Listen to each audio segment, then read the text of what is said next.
Welcome to your new wrestling obsession. It is the only wrestling podcast you need to be listening to throughout the week that we give you all the things you need to know about professional wrestling. This is Off the Mat. Welcome, everybody. What's up to my co-host, Dom Tober? Styx, he's caught somewhere doing something. He said he had a wrestling match against Dusty Rhodes, and I was like, Styx, that's physically impossible. And he was like, nah, nothing's impossible if you put your mind to it. And he just ran away. So hopefully Styx comes back at some point. But you got me, you got Dom Tober. We're ready to rumble. We're ready to talk about professional wrestling and all of its senior citizen wrestling. Yeah. You know, the return of Goldberg. Look, you know what? I'm going to tell you this. When he was limping coming up on the from the other mat going up to the other ring, he twisted his ankle jumping off the ring. This guy, what's going on? You know, he's a fossil. He's old. You know what are we doing? He did say that he was racked up the injuries training to come back into the ring, but that tells you something. If you're going to rack up the injuries, I think it's time to put the old towel in the middle of the ring going. Because doing what though? Like, from what you hear about it, he had injuries without training, health problems, just like Hulk Hogan. Because if you listen to the Dirt Sheets this week or Bubba the Love Sponge, Hulk Hogan died, came back, died, came back, died, came back. He's dying and coming back more than Jesus himself. I actually think that freaking Hulk Hogan sprained his finger trying to open up his American beer. I think he threw his back out trying to chuck. Oh, brother, oh God, and had to have another neck surgery because drinking too many real American beers. I don't know, man. It just, I don't know. I don't know if it was me, but did you get the show was like just thrown together? This week's Raw was just like thrown together for the sake of it thrown. Like it was just like, let's just put this out there. Like I don't think there was any process or planning. Kind of the show was okay, but it wasn't. Are you trying to say it felt like a Vince McMahon show? Yes, because it felt like a Vince McMahon show. It did. Last minute changes, some things. I don't know, man. Especially how Nikki Bella was. I'm going to be in Green Bay this week. I'm going to be in Green Bay this week, and Nikki Bella never showed up in Green Bay because they're playing up the injury angle to Liv Morgan, and now Liv Morgan is injured and needs surgery. So that's. Now they're in a tailspin of redoing everything for Evolution. Evolution, yep. So that kind of sucks because, you were getting the idea that Liv was going to fight. It was going to be Bella Twins versus Raquel versus Raquel and Liv for the tag team championship. And they were going to actually win and take it off them because I think Roxanne Perez would have probably had a say or something in that whole scenario. And now I think you're either going to see the women's tag team champions go to a team in NXT, or which it should because NXT has women that could use those belts, or it's going to be a battle royale or tournament to see who the new female tag team champions are. Or you could have Roxanne Perez. Take the Liv and lose on purpose. You could do that too. That's a solid angle also. Or win and make it better and they become the best of friends. And then Dirty Dom starts rubbing up on her and the same type of angle, Rhea Ripley with Liv Morgan type of thing. If they want to go that angle, or they can do the reverse. If they do the reverse, I think the reverse would be better. Where Roxanne Perez screws and loses on purpose for them to lose the belts. I think Roxanne Perez is going to earn her keep when she saves the Bella or Dirty Dom's title from AJ Styles at Night of Champions. Yep, I was going to get to that too. That she is definitely, and it's a whole plan from Finn Balor to freaking goddamn take that belt from him. That's Finn Balor. Finn Balor is itching, like he's got a case of the hemorrhoids. Yep, or herpes, or crabs, or something. Whatever you want to say, he's got. But like I said, go back to the other show. The show. I don't know, man. You know what bothers me? Io Sky has not wrestled in a month. Are you on board with me yet that her championship reigns are boring? Because they're she has terrible. And Tiffany Stratton, the same. What is going on with the championship matches? You don't put them in pay-per-views. You don't even have them wrestle on friggin' regular shows. What the hell is going on with the women's division? The women's division, both champions. Now you got Becky. She has the Intercontinental Championship. You got Julia is definitely going to fight Vega for her. Yeah, she's going to take the belt off Vega at Evolution. Yes. Naomi's going to cash in on Tiffany Stratton, probably at Evolution, if not Night of Champions. Yep. Io Sky, she's probably going to lose the title. Because I actually think that now that Asuka's back and what's her name is there's no more Damage Control. No, Damage Control's done. Once Dakota Kai got fired, done. It was game over. So I can see them turning on Io and having Io fight them, which will make sense. You kind of knew that was the case when Asuka came out to her actual music. Yes, because remember, I told you that a few weeks ago about that's going to probably be the angle where she's going to wind up fighting her old mates that she teammates what she was with. So, did you watch NXT this week? I watched a little bit of it. Yeah. What do you think of Jordan Grace's new entrance now that she's been death rebelled? Yeah, I thought it was pretty good. It's garbage. They took the siren away from her because they're like, it's too confusing with Braun Breakers. Yeah, I know. Like I said, well, she's coming up anyway, man. So when they have the draft in September, she's coming up, man. SmackDown or she's going to Raw. Most likely SmackDown. She's going to fight. She's going to become, she's going to fight with Julia. That's going to be a big angle over there. And, wasn't it funny, the friggin' stare that Stephanie Vergara gave Asuka when she saw her? That's a cat's name, which is funny. The cat's name is Asuka. I want that one-on-one match so bad. I don't want it in a qualifier for anything. I want Asuka Stephanie one-on-one. That'd be cool. And she looked okay in the ring coming back. She was a little rusty. I understand with her leg, but she was still good. That knee brace though might as well be a fucking I know.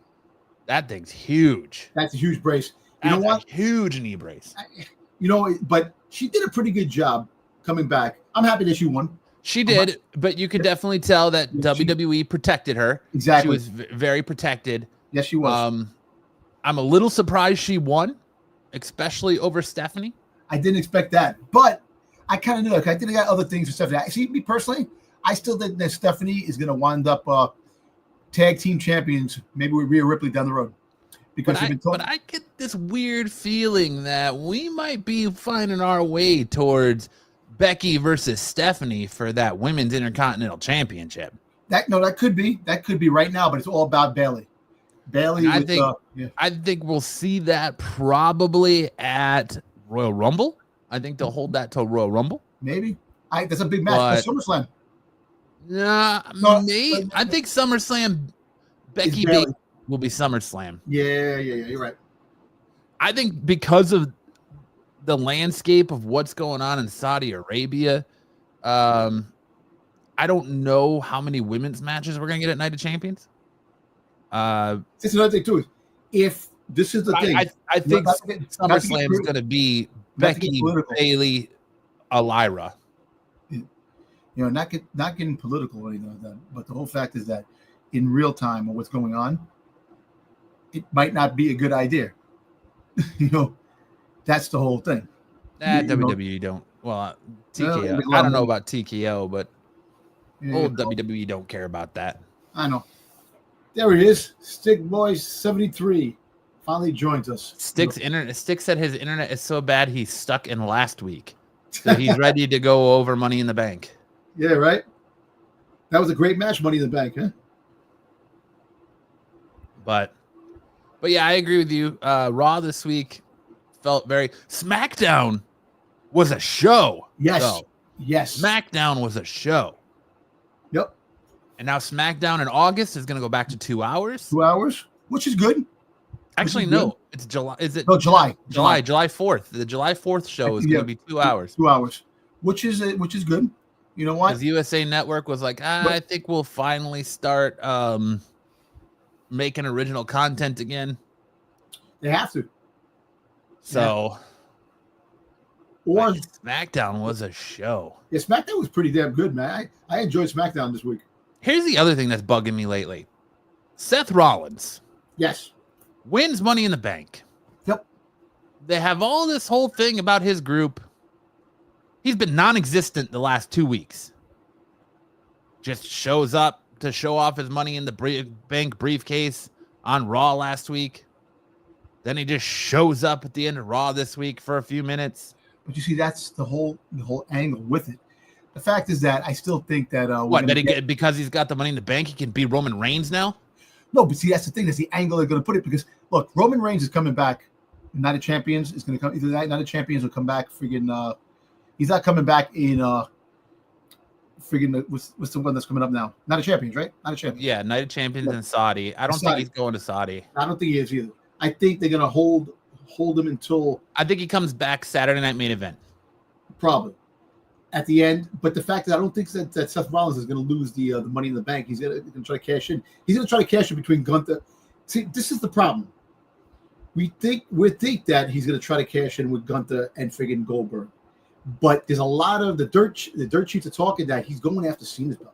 He wants that belt.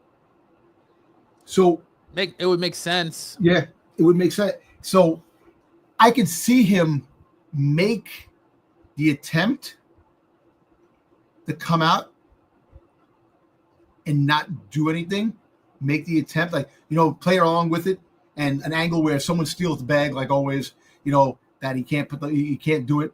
Like if Roman Reigns does come back for Night of Champions, for a friggin' Saturday Night Main Event, I could see Roman Reigns spearing friggin' Seth Rollins, taking the Money in the Bank and grabbing it, and he goes, "Yeah, now you want this? Come get me." Type of a scenario, and then I'll prolong the cashing in, and then we'll get maybe SummerSlam.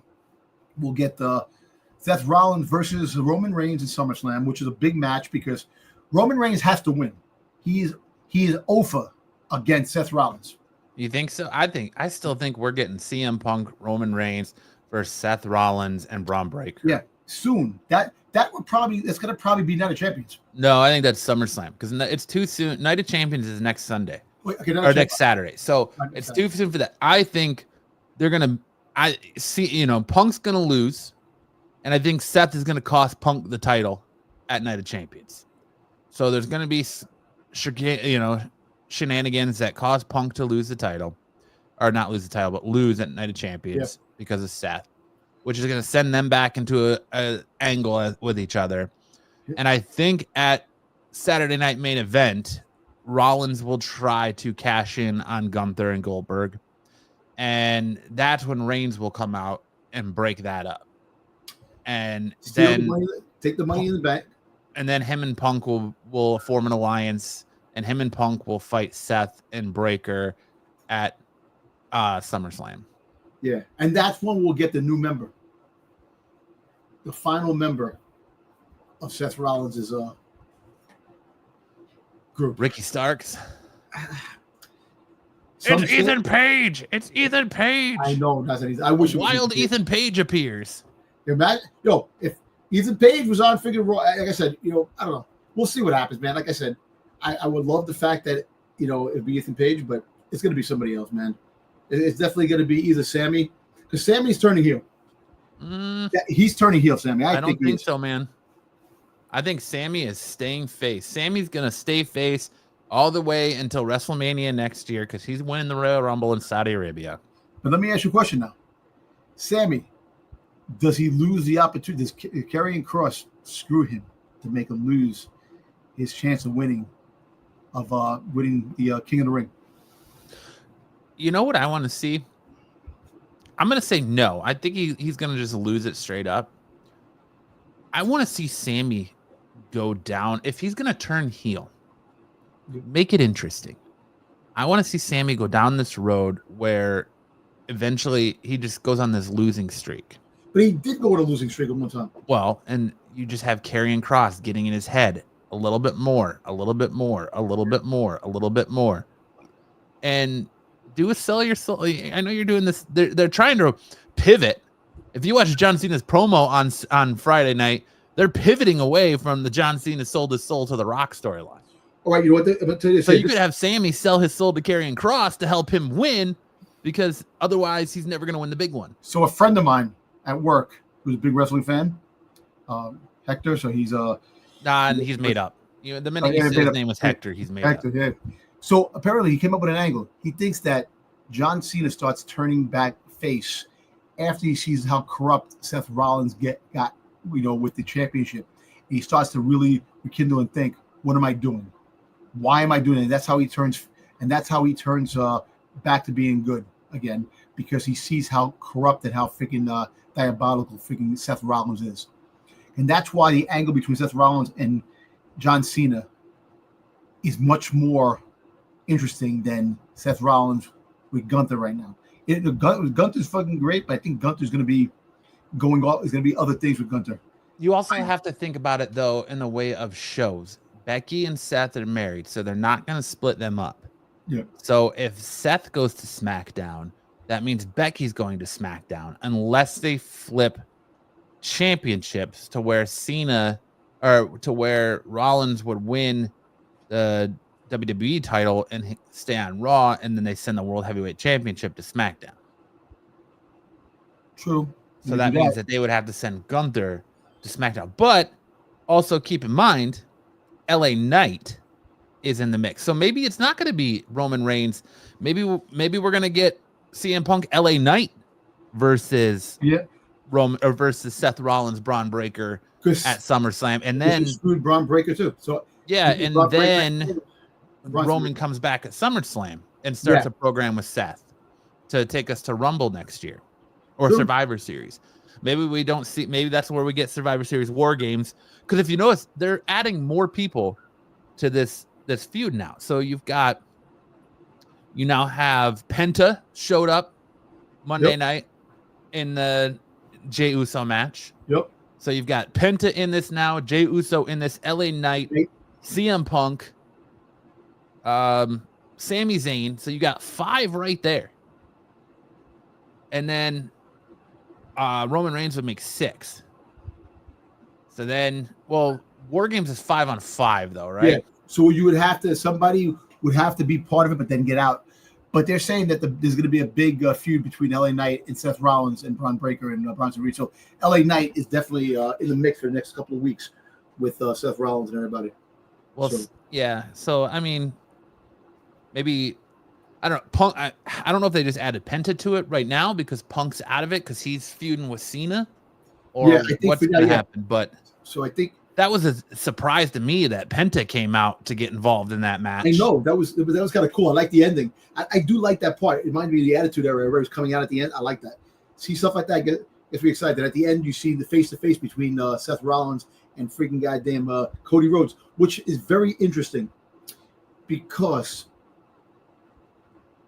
last year they shook hands. They're figuring to give Cody Rhodes the belt in WrestleMania the year before, and they haven't feuded. Now all of a sudden, they came face to face because with Jey Uso. See, so something's got to give. Also, Cody Rhodes is starting to go down that freaking goddamn road, heelish type of intentions. So, do we get Cody Rhodes Homelander down the road too? You can't tell me that when Cody and Jay were staring each other down on Monday night, you didn't expect Cody to just hit him with a crossroads. I was waiting for it. I was waiting for it. But they're not going to do that just yet, because you got the 4 people who teamed up, all fighting. They're all teamed up at War Games. Randy Orton, freaking goddamn Cody Rhodes, Jimmy Uso, and Sami Zayn.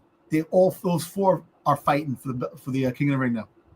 Mm-hmm. So it should be interesting too. So you can rest assured that there's something in the works, man. Like I said, you know, if you turn Cena back to being a good dude, I could see Cody turning heelish.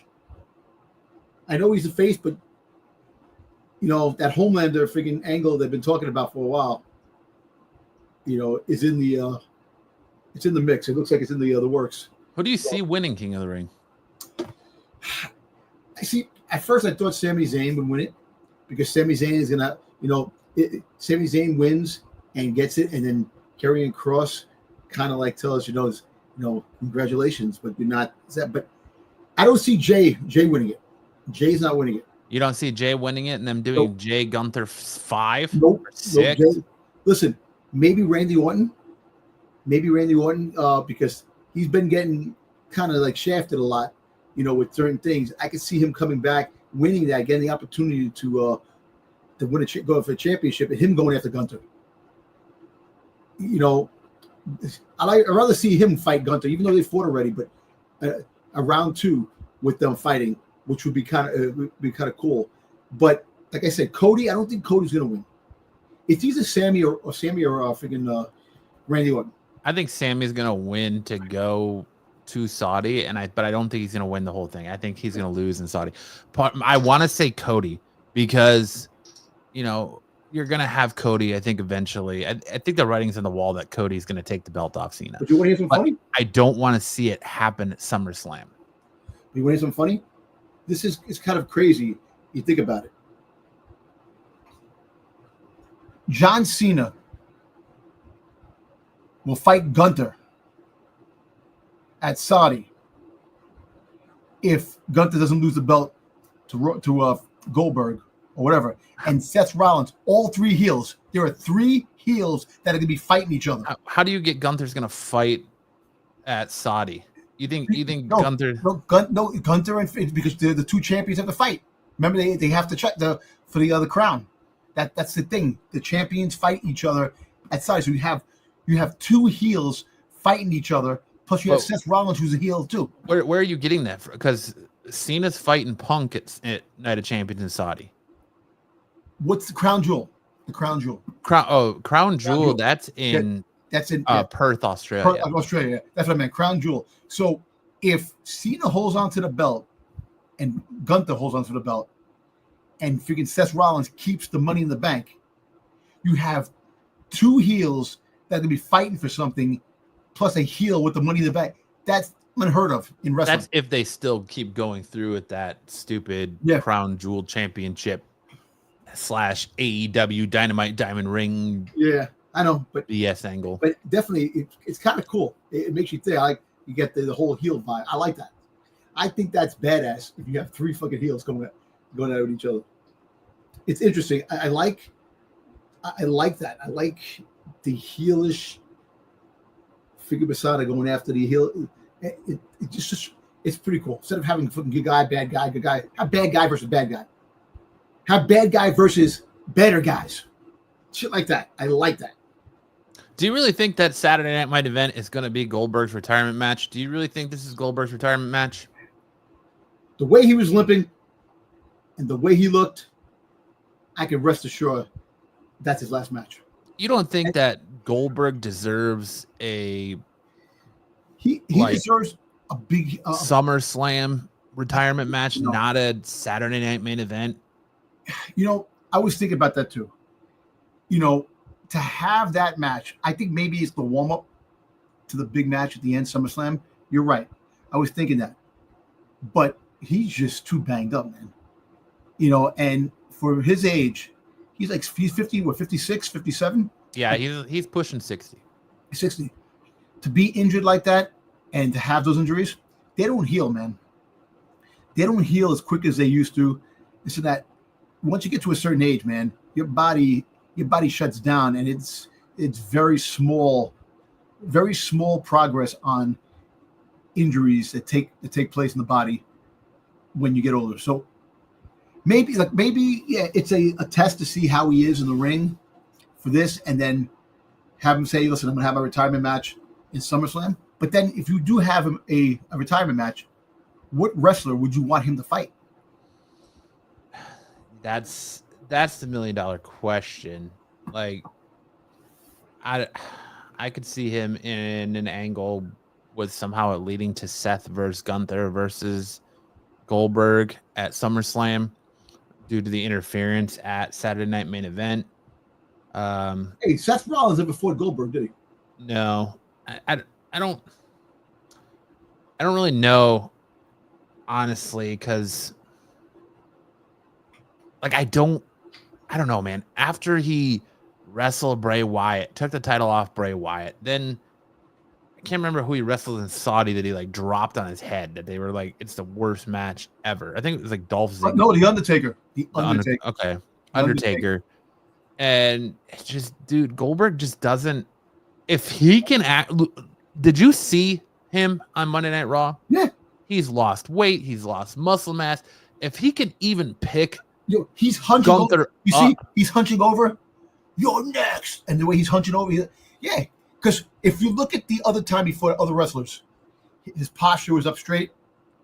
He was up like more straight because his body, he had more mass. But it looks like he lost weight. He's old, man. He's old. That's why our thumbnail's him with a walker. Like if he can hit a spear, let alone a jackhammer, I think he might freaking hurt himself if he hit the spear. Dude, I don't. If he can get Gunther up for a jackhammer, I'll be surprised. How about this? Saturday Night Event. I don't see Gunther and Goldberg finishing this match. I see the interference between Seth Rollins, Braun Breaker. I see freaking Bronson Reed tsunami off the freaking top onto Goldberg. Which leads Goldberg to come back another time. I think this is going to be. It's going to kind of be very much like the Pat McAfee match. Yes. Gunther's going to protect Goldberg. He's going to make Goldberg look good, and they're going to end it fast with disqualification. I don't. Yeah. Not to make Goldberg win. What it could be, Goldberg wins through a disqualification. Doesn't win the belt, but he wins the match, which makes Gunther pissed off. Which Gunther could turn around, Goldberg could turn around and go, "I'm not done yet," which could be, and you can save him SummerSlam to have his final match. But see, Goldberg has to fight someone not for a championship, just his last match, like his dream opponent to fight on the roster. Who's on the roster that that Goldberg would like? It'd be an honor to fight, and there's nobody. Yeah, Gunther's kind of it. Gunther's kind of that end of the line. Yeah. Opponent there. But all right, what do you say we get in and talk a little bit of news, shall we? Do it. Breaking news! We got a clash! Wrestling ring about to blast! In the arena, when legends ride! Feeling the heat, Nick no surprise! Slam this story, cutting away! What up, Styx? Welcome. Welcome. Styx is muted. He's still in the past. Time machine. Technical difficulties. Back. All right. Well, while Styx plays catch up, I'm going to get into a little bit of newsy news here. It was a big story the last couple of weeks since Worlds Collide that WWE is looking to add a mystery iguana to the main roster. Well, now it's come out that Mr. Iguana will come in due time, as he's caught some heat backstage for saying no, he's going to skip NXT and go right to the main roster. Now WWE it's come out, I should say, that WWE has their eyes on a different AAA talent, and they have interest in bringing AAA talent Psycho Clown to the main roster. WWE's acquisition of AAA has already seen major moves made, and now one of AAA's most popular stars could be making it to the main roster. According to WrestleVotes Radio, WWE has shown significant interest in making Psycho Clown a prominent part of the main roster. WWE is said to be intrigued by his character and the potential marketing for the AAA star who has been using this character since 2007. Well, guess what? It's Doink the Clown 2.0. Yep. News of Psycho Clown's potential future comes after reports that WWE had plans to bring Mr. Iguana to the main roster in due time. Iguana stated in an interview that he's been skipping WWE. He'll be skipping WWE NXT, reportedly earning himself heat within WWE behind the scenes. Oh. See, I think that's fake news. The whole thing with Iguana, because TKO saw money. Do you imagine making T-shirts with the iguana, selling the iguana, and freaking stuffed animals and T-shirts and toys and this and that? I think it's all a ploy. I think these two guys do come up. $5 says that if Psycho Clown comes up, WrestleMania 42 next year, he's coming out dressed as Spawn. Or he's coming out dressed as Violator. You know what? Maybe. Violator. You know, hey, that's, we'll see, man. Very entertaining, interesting, and it's just that there's a bunch of talent in that AAA that could actually make money for TKO. Absolutely. In collectibles and friggin' just alone, just so. But to have a clown persona, like I said, Doink the Clown 2.0, more of a psychotic Doink, But you have a clown. Listen, clowns sell, man. We have a lot of good things. Like I said, the Violator, it's good to go. But we'll see. Like I said, TKO sees money, man. They see money and profit in merchandising with these guys. That's what they want. WWE needs to do something to get Triple Mania or AAA on TV, even if it's YouTube, Peacock, whatever it is. They need to get AAA on TV. Why don't they do Sunday night Heat with AAA? Bring back Sunday Night Heat and have like a little show, like an hour show. And you can put it on. You can put it on YouTube. You can put like the Speed Championships on YouTube. If you really think about it, nobody watches Speed, and you can just throw it on the. Isn't Speed on X? Is it on X or YouTube? I don't know. I think it's on X. Well, yeah, I think Speed is on X. Yeah, do something like that. But I mean, they've got Evolve on Tubi. Yeah. Mm-hmm. So, Styx, I thought there was a news story you wanted to talk about, isn't there? Didn't you want to talk a little bit? I heard you last night in your stream. I'm going to talk more about what is it? Billy NWA promotion. NWA, yeah.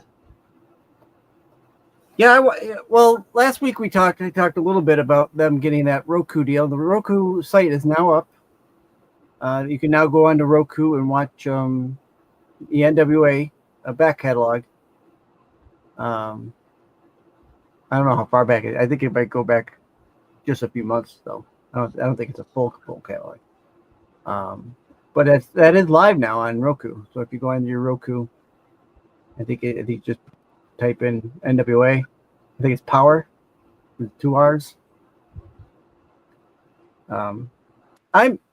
Listen, WWE, AEW side, the NWA, I still hold that kind of near and dear because that's what I grew up watching over on TBS, and then it turned into WCW. So I want his promotion to succeed more than it has. It's been on YouTube for quite a while now. It doesn't really generate you much money being on YouTube. So. Well, it got a lot of heat with the dude doing coke on live TV that time. That's one of the reasons why it took a long time for some of this promotion to get going because of that heat. But yeah, I know. If a dude's coming down to do coke on live TV, I might actually tune in and watch it. He came up to the podium and all of a sudden he started sniffing something and shit. Nice. Yeah, like a snuff box. Yeah. They could do a baggy on a plate match. Yeah, son. How about the 8-ball? Winner gets to bust a line. The 8-ball match. Have an 8-ball on top of it. There you go. Yeah. Oh my god. 8 ball on a Q match. There you go. Or snow. You have the snow party favors, you know, all the good stuff, you know. It's like that, man. We weren't the only ones who were critical of Gunther versus Goldberg announcement on Monday night, as Goldberg, well, I should say Bully Ray, took to Busted Open Radio to really be very critical of Just him.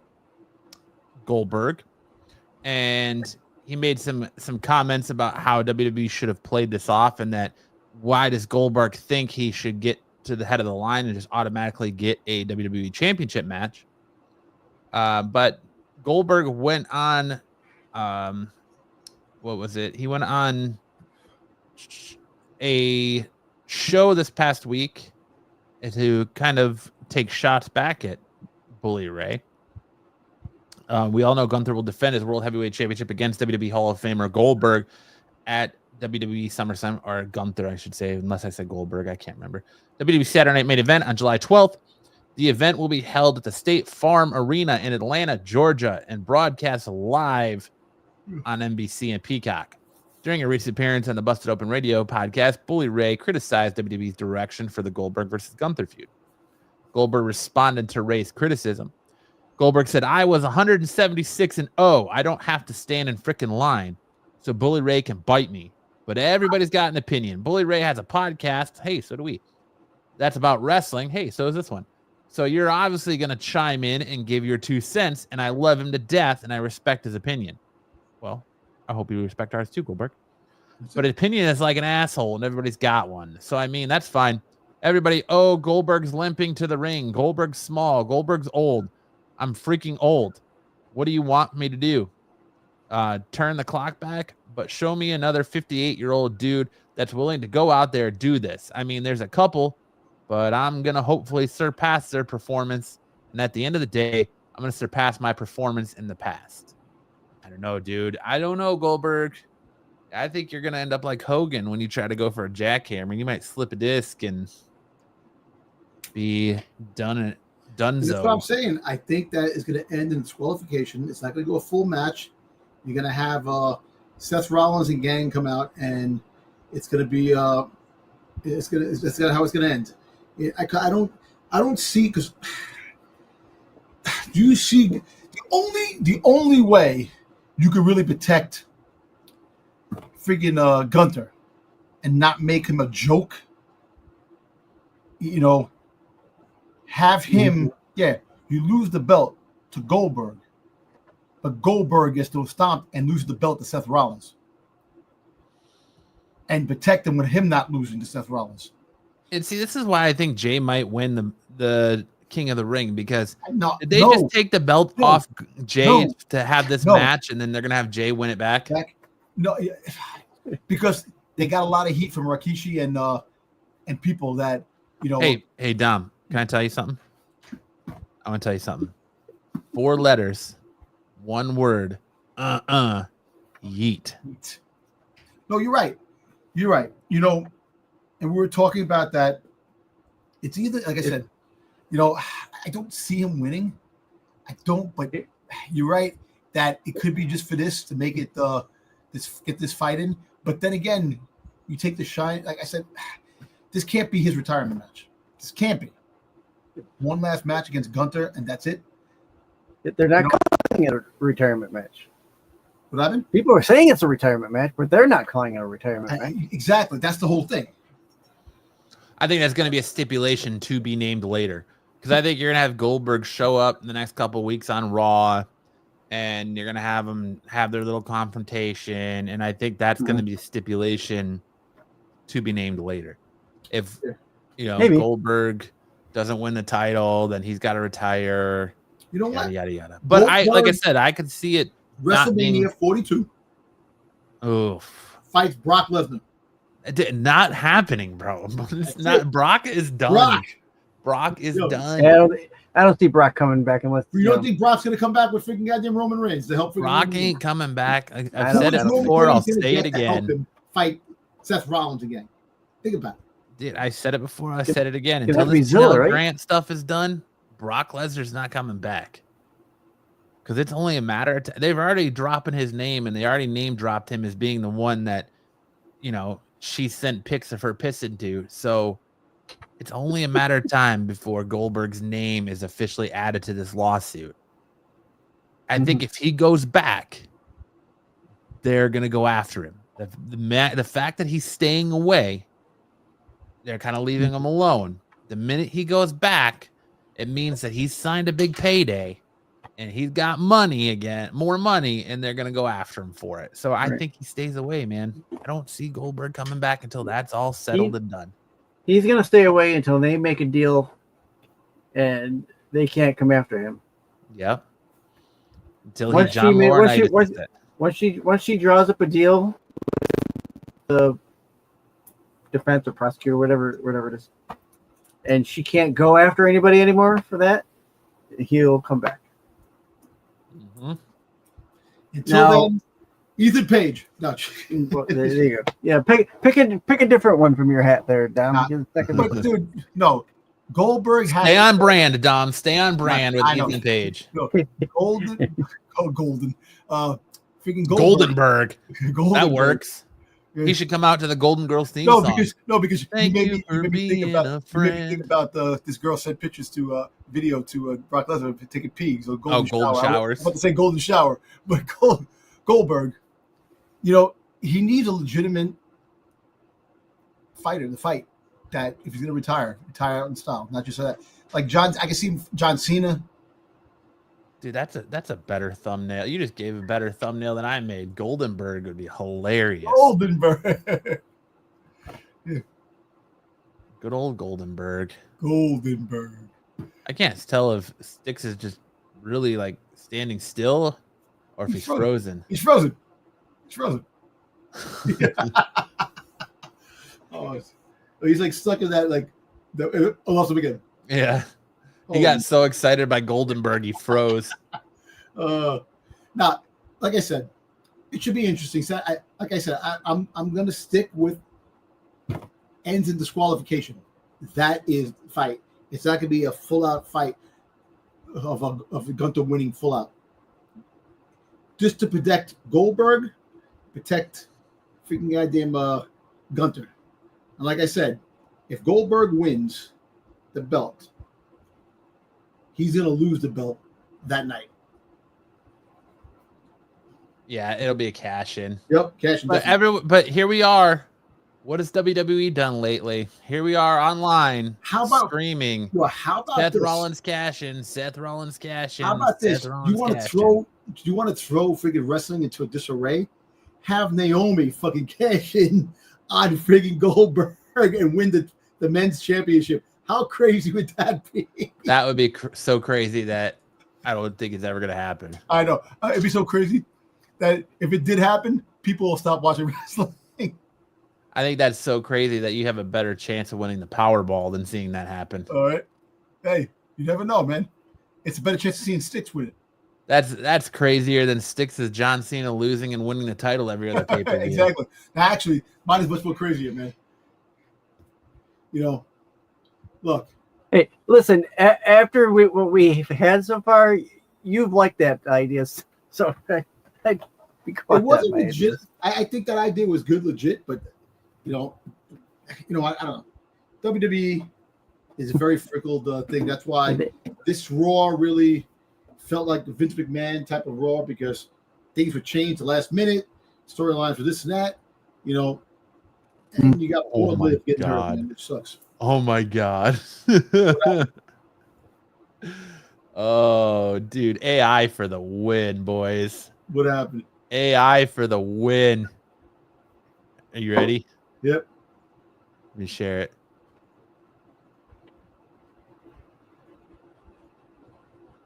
There it is. Bill Goldberg as a golden girl. Goldenberg. Goldenberg. Oh, Jesus. He's got a better hairdo than some people do. You're next. You're next. Very good. No, thank you for being a friend.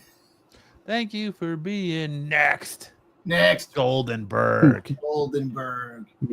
Very good. That's That's funny. awesome. Fucking AI, man. You do anything in AI. Yeah, there's nothing it can't do. You can make a It was- movie, straight out movie with AI. No? Goldenberg. I need an AI to fix my internet. Yeah, you do.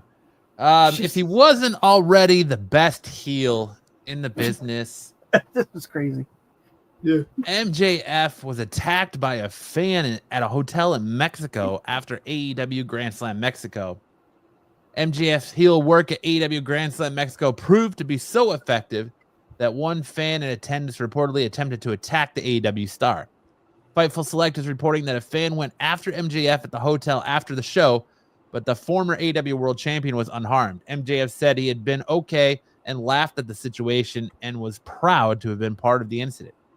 AEW Grand Slam Mexico saw MJF get disqualified during his match with Mystico before unmasking the luchador and donning the mask himself. Yeah, did you see what he figured did the grind bump to the face? Yeah. MJF is just classic, man. You know, I'm telling you, MJF, man, you know, maybe one day you'll see him walk into the WWE. Maybe, you know. But who knows? He reminds me so much of like Roddy Piper sometimes. He does. Yeah, modern day Roddy Piper. Yeah. I can see Yeah. that. Yeah. 'Cause even when he was babyface, he was still a heel. Yeah. He still did crazy shit. Still, to yeah, he people. was still a heel at babyface. Yeah, that's Yeah. funny. But I saw this and I thought this was crazy. And he's well right to be very proud of that. To get someone that agitated from your match. Oh, absolutely. But in Oh my God. to unmask a luchador in Mexico, that's like the ultimate my God. disrespect. Yeah. He's lucky Ultimate disrespect. Yeah, that's crazy, man. He did that. People are freaking hating him, man. Hate mail, freaking goddamn death threats, everything. the cartel will be after him for that. I still think the angle of him being in the Hurt Syndicate is kind of stupid, but Yeah, yeah. I do Good as time. well. he's gonna turn on him eventually. It's He's trying to- MJF, Yeah, definitely. but and our last story for the week like I said earlier, a scene that's playing out just like from the Passion of the Christ. A man who has seen himself die and resurrect What more the fuck? times in the Why does last it look week. like they live? You know, the aliens from They Live, man. A man that has seen himself die and resurrect more times than Jesus himself over the last week. We've got the latest update on Hulk Hogan's health issues. If you've been paying attention, on Wednesday, radio host Bubba the Love Sponge claimed that wrestling legend Hulk Hogan was in poor health and hospitalized, suggesting that Hogan could be on his deathbed. He said, if you did some sniffing around, you might find him at a hospital near you. It's not good. Got some pretty reliable information last night that phone calls are going out to family members to come to town and say their goodbyes. Pressing the credibility of his claims, Bubba responded, pretty damn reliable, but I want to frame it carefully, just in case he's got discharged at midnight. I haven't talked to any of my sources since yesterday. I don't know to be true. Rumor has it, allegedly, Hogan is in the hospital. I've heard people say he might not make it. My source says it's related to that. Within 72 hours of surgery, he was out promoting a new wrestling league and his beer brand at a bar. He shouldn't have been traveling. Hotel beds, bad food, not being home, it takes a toll, especially at 72. Bubba noted that Hulk Hogan's surgery had been downplayed publicly as minor, but his source indicated that is more serious. He said, there's a lot swirling around from my sources, but I don't know the exact prognosis. Hogan underwent neck surgery in May. It's worth noting that Bubba and Hogan have a complicated history, including a legal dispute in 2012 after Bubba secretly recorded and leaked a sex tape of Hogan. The case was settled with Bubba agreeing not to publicly speak about the disparaged Hogan. In a response to Bubba's claims, longtime friend and former WCW executive Eric Bischoff issued a statement, and he said Hulk Hogan had a very successful cervical surgery and is experiencing some adverse reactions. He's doing well and should be home later today. Doctors are expecting a full recovery. but it just swirling all the last 2 days that Hogan's dead, Hogan's alive, Hogan's dying, he's alive, Hogan's dead, he's alive. He might be on death's bed. Family members should come. Hogan's alive. So this picture makes him look like he had a stroke. Though. I know, right? I had to pick the best picture. Look at his eye. His eye is like wide. No, but he looks like the aliens from They Live. Obey. Yeah. If you put the thing up, obey. This is what happens when he hears Obey, an American beer being cracked open. Brother. That's crazy. Yeah. I think a lot of this is just Bubba being Bubba. Oh. You think it's just him trying to twist the knife and on holster? He's kind of like that Miami shock jock. He's always trying to do something. Yeah, well, I mean, he's from the Howard Stern stable, so of course he's gonna be that shock jockish type. But like I said, him and Hogan have had a very checkered past, and I mean, I'm assuming they used to be really good friends, so I'm assuming that Bubba does have at one point, people that are close to Hulk Hogan, that could give him this information. But I think Bischoff is probably a little bit more reliable source since they're partners in this. Yeah, he's had more dealings wrestling or whatever their Real American Wrestling League or whatever it is. So from the makers of Goldenberg comes the deathbed Hogan. Boom. Yeah, I don't.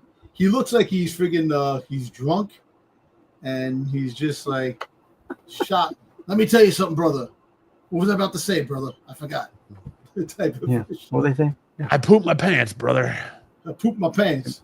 This is that face you make when you gamble on a fart and lose. Yep. That's I shot it. I shot it. Or when you're in public and you think it's going to be a quiet, or you think it's going to be silent but deadly, but it's loud. Suburban Commando. What's that smell? Yeah. Good old Hulk Hogan. Oh, well. But he's very much alive, according to Eric Bischoff. Yeah. I'm sure we'll see him make appearances again sooner rather than later. Yep. But get well soon, Hulk, and hopefully you can come back and fix your rather tarnished reputation. Oh boy, I don't know if he can, man. After his political escalates and his racist comments and things like racist tirades, I don't think he can fix his reputation now.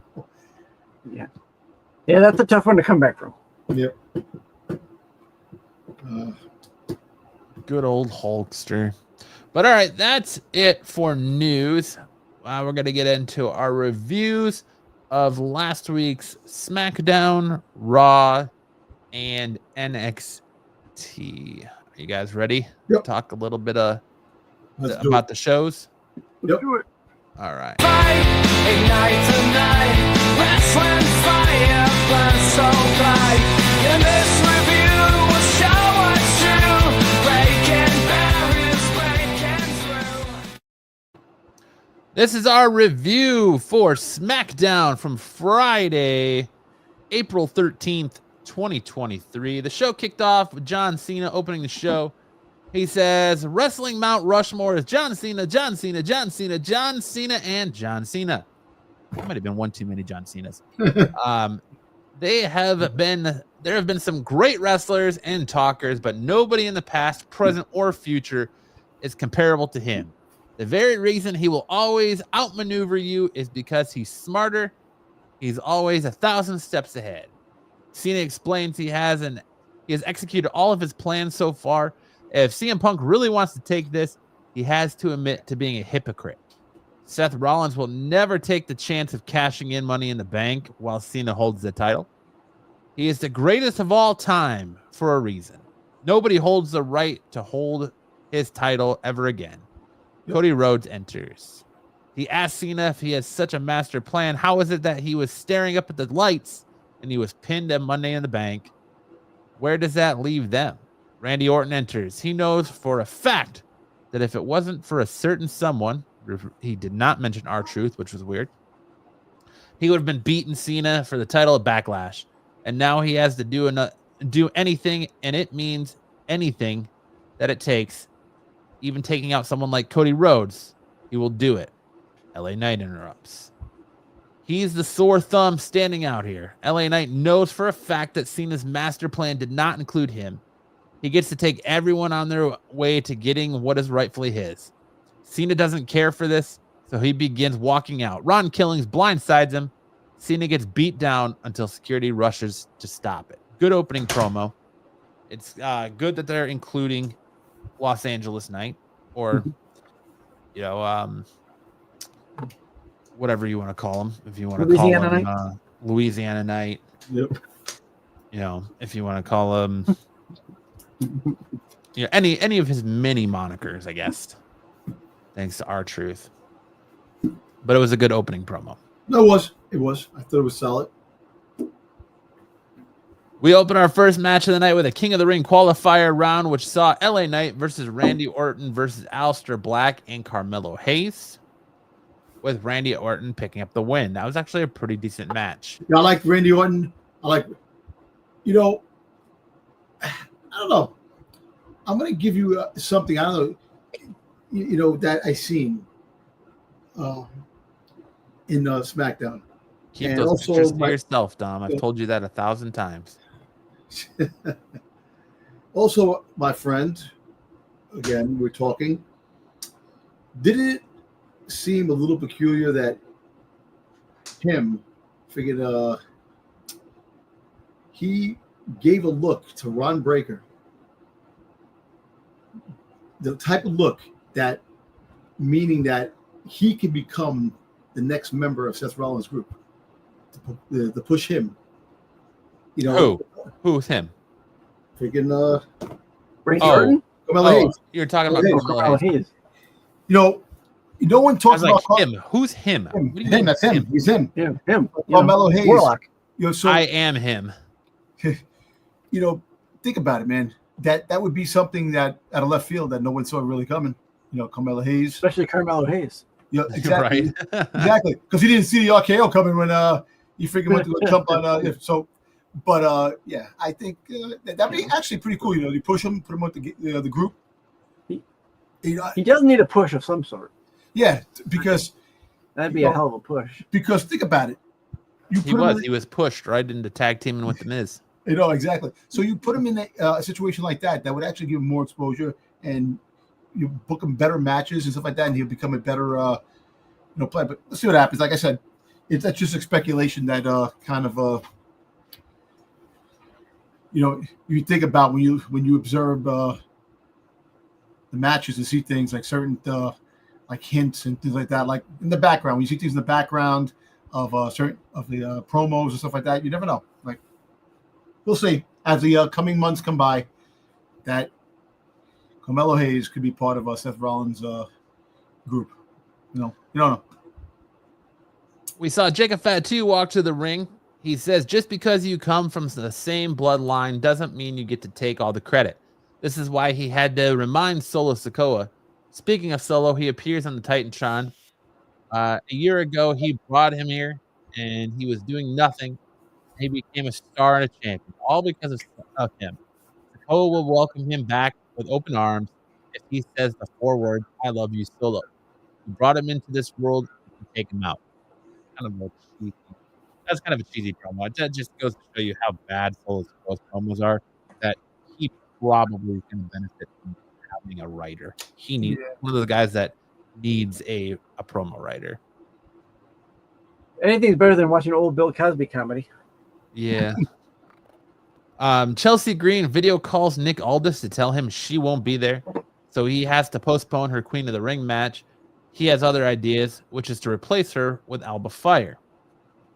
Then we got our Queen of the Ring qualifier round. First round, Piper Niven versus Jade Cargill versus Mi Chin versus Nia Jax, with Jade Cargill picking up the win, which I think we all pretty much thought was going to happen. Naomi doesn't understand why everyone looks so shocked, surprised, and stupid. She told everyone that she's going to do it, and that was win Money in the Bank. Remember who bashed her in the head when she was champion? Tiffany Stratton. She has her payback, and it feels so good when she holds the title again. The champion interrupts. Tiffany Stratton thinks she's talking a big game. Why doesn't she just cash in right now? She hasn't changed at all talk and no action. Naomi tells her she's stupid. She will cash in when she least expects it. Until then, she will enjoy making her life hell. Nia Jax blindsides Tiffany and squashes her with an annihilator. Naomi thinks about cashing in, but Nia Jax tells her to stay out of this. That's the one thing I hate about the Money in the Bank contract is like Tiffany was the previous Money in the Bank holder. She knows how it works. She cashed in at an opportune time. And now she wants to act like, oh, well, if you're such a big shot, cash in now. Cash in now, huh? Cash in now. No. You know how the game is played. You know how this works. Why are you even going to waste time being like, cash in now? I'm going to try to goat you to cash in now. That's not how this works. Not how we do this. Then we saw Dexter Lumis. Oh, go ahead, Styx. I was gonna say no one waits a year and loses out on it like Austin Theory did. Right. Or Otis win the briefcase, lose the briefcase to the Miz, and then the Miz cash ins and becomes champion again. Or with his face, that one was the Lone Wolf with his face. Baron Corbin, boring Corbin, bum ass Corbin, whatever you want to call him. Broke ass. Yeah. Broke ass Corbin. Then we saw Dexter Lumis and Joe Gacy with the Wyatt 6 versus Motor City Machine Guns with the Wyatt 6 picking up the win. It's only a matter of time, I think, before they put the tag team titles on the Wyatt 6. Mm-hmm. Probably going to come at Night of Champions, I would assume. Yeah. John Cena tells Jimmy Uso to let your boy R-Truth know to meet him in the ring. After the break, John Cena makes his way to the ring. CM Punk quickly interrupts him. They haven't got to the level of disrespect they're capable of, but for old time's sake, he will give Cena the benefit of the doubt. Stop what he's doing and let the fans celebrate what and who he has been in this business. Give them a happy ending. Hello. CM Punk wants to get a happy ending. Hey. Cena does not understand why he would waste his time when these people don't matter, and this place doesn't matter. The only thing that matters is this title. That's fine, Punk said. The disrespect can begin, and it's about to get real. I think this is going to be... I wish we could get a couple more weeks of this. It sucks that they're going to meet next week because I would really love to see some hard promos between these two, especially knowing like pipe bomb level and happy hard endings. Promos. That's right, dude. That's the new name of the podcast. Hard promos, happy endings, a wrestling podcast. Yeah, that'd be a great podcast. There it is. The truth is he can't beat him. And when he was at his best, he never could. And now he's going to save wrestling. And he throws out an insult, but Punk thinks it makes him sound like PG Cena, while Cena is sounding like CM Punk. Get his jet ready because he will follow him to Mars to beat his ass. To put himself on Mount Rushmore once, never mind, 4 times is a joke. Punk has always seen through Cena, and that's the truth. After Punk leaves, Ron Killings blindsides Cena again and puts him in the STFU. Before the next match, he asked for is it granted and match against John Cena next week by Nick Aldis. So we're going to get Ron Killings versus John Cena next week. Actually tomorrow night on SmackDown. Yeah, then we saw another Queen of the Ring qualifier. We saw Alba Fire versus Alexa Bliss versus Charlotte Flair versus Candice LeRae, with little Alexa Bliss picking up the win, which was I saw coming. I thought it was going to be her or Chelsea Green. I'm glad to Alexa Bliss. Yep. And then we had another King of the Ring first round qualifier: Damian Priest versus Cody Rhodes versus Shinsuke Nakamura versus Andrade, with Cody Rhodes picking up the win to close out SmackDown. I thought SmackDown this week was absolutely fire. SmackDown for me this week got an A. It's the first time in months that I've been able to stomach SmackDown for all 3 hours. You know, it was pretty good. So it's just fitting that, in 2 weeks, SmackDown's going back to 2 hours. after they have their one show that you can finally stomach in the 3-hour time block. Right. But again, you needed CM Punk to make that palatable. Yeah, they threw the kitchen sink at it this week. Yeah, pretty much. You needed all the help from LA Knight, which there's a lot of talk that they're trying to get LA Knight moved over to Raw. Yeah. So I don't know who they're going to send to SmackDown in his place. But what do you think of Raw or SmackDown this week, Styx? I enjoyed it. I like you. I thought it was a I like fire you too, show. Styx. You're okay in my book too, pal. The promos were all great from the beginning. The matches were good. Yeah, for 3 hours, it was a great SmackDown. So I give it an A+. Dom, your adoring public's waiting for your stellar review. You know, I actually thought it was really good SmackDown. I actually enjoyed it. I thought it had a lot of it had good promos. It had a lot of action. It had a lot of things that were going on in it, and I thought it was good too. I give it like an A+ as well too.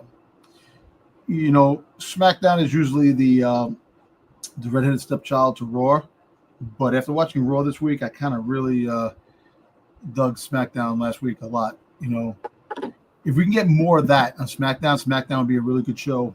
And now that they're cutting it down to 2 hours in July, if we can get that for 2 hours, it'd be a very enjoyable show. Yeah. I would. What was your overall rating on it? A+. A+. A+. All right. Good stuff. So it was a solid Friday night SmackDown, which takes us into Monday Night Raw, which started well and ended kind of, well, I guess it ended well too. It definitely was the weaker of the shows this week between it and SmackDown. SmackDown was a much better show. Yeah. But Monday Night Raw, once again, actually, hold on. That's the wrong note. This is the note I want. Monday Night Raw, Liv Morgan and Dominic Mysterio open the show. Liv is here to talk about respect, as everyone needs to reminding that this is her division. Nikki Bella learned that the hard way last week. Nobody paved the way for her, and she is a record breaker and the greatest women's tag team champion of all time. Liv is not asking for respect. She's demanding it. She also wants her rematch for the Women's World Championship. Io Sky, oh my God, Snorefest, answers the call. She tells Liv to shut her mouth. All she does is whine and show disrespect. If she's trying to fight, she's right here. If she wants this title, she has to earn it. Liv tells her to give her a title, so Io does along with a drop kick. She also gives Dominic a cheap shot. Yeah. I guess in the grand scheme of things, hindsight being 2020, she should have asked for that match right now, since now she's going to be on the shelf for 3 months or longer. Longer, hopefully. Hopefully it's not that long. I feel bad, but she's giving solid promos. Liv. I know the push that they were going to give Liv with the whole Evolution thing and this and that. So we'll see. Hopefully, Royal Rumble. You get it back at Royal Rumble. Maybe Survivor Series. Maybe. Dude, we were talking a little bit about it in the open, Sticks, and you weren't here yet. Io Sky. I'm starting to think her second run as champion is worse than her first. How did she not fight for a month? And I was critical. Tiffany Stratton haven't fought. Think about it. You have both the WWE champions on both brands. How do not fight for over a month? It makes no damn sense. You're a champion. Back in the day, they used to fight every other week for the champion, pay-per-view. They but championship matches on pay-per-view and put them on regular TV. Dude, if you're the champion, you should be out there every week, regardless of the fact of what's what. Defending your championship, good promo, just making yourself irrelevant. Instead of having you in the back like Io Sky is in the back for a short promo, it makes no sense. No sense at all. I don't know. Yeah, here's the difference between yesteryear and today. These wrestlers are getting time off, right? Where they used to never get time off. I know, but that still has nothing to do with not fighting. I mean, it kind of does, because if Triple H is going to give these guys time off, you got to expect them to not be putting their belt on the line at that time. But you have time off. To your point, if they can't give them a month off, they can't be out a month, 2 weeks, pay-per-view. Whatever. The last pay-per-view, you got to have them somewhere. The last pay-per-view, they didn't fight. Oh, I know. That's what I'm saying. Championship. You're friggin', you are the elite of the brand. Yeah, Io Sky has been in just a bunch of promo shops. Yeah, promos. That's it. Promos. Has she even defended her belt in a one-on-one competition yet? No, she hasn't. She did with Ripley. Rhea. No, and it'll be a triple threat match. Yeah, and the triple. Yeah, so she's fought, but the whole fact is that a month. But that's it. That's all she's been in is that triple threat match. Yeah, she hasn't fought anyone else. In a month's time, No. she should at least fought for a championship twice in a month's time. Pay-per-view and a regular Right. Raw. Yeah, a house show, for lack of a better. And then a pay-per-view. Yeah, a month. Going a month, I agree, is too long of a time to go between matches and have a championship belt on the line.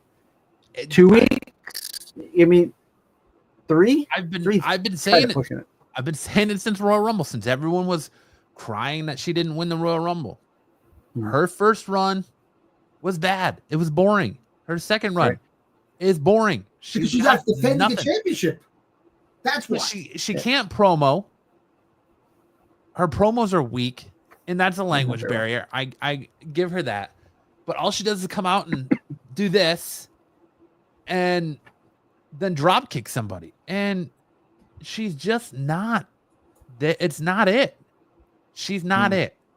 Liv Morgan's more entertaining with that belt. Rhea Ripley's more entertaining with that belt. Stephanie Vaquer is more entertaining with the belt. Mm-hmm.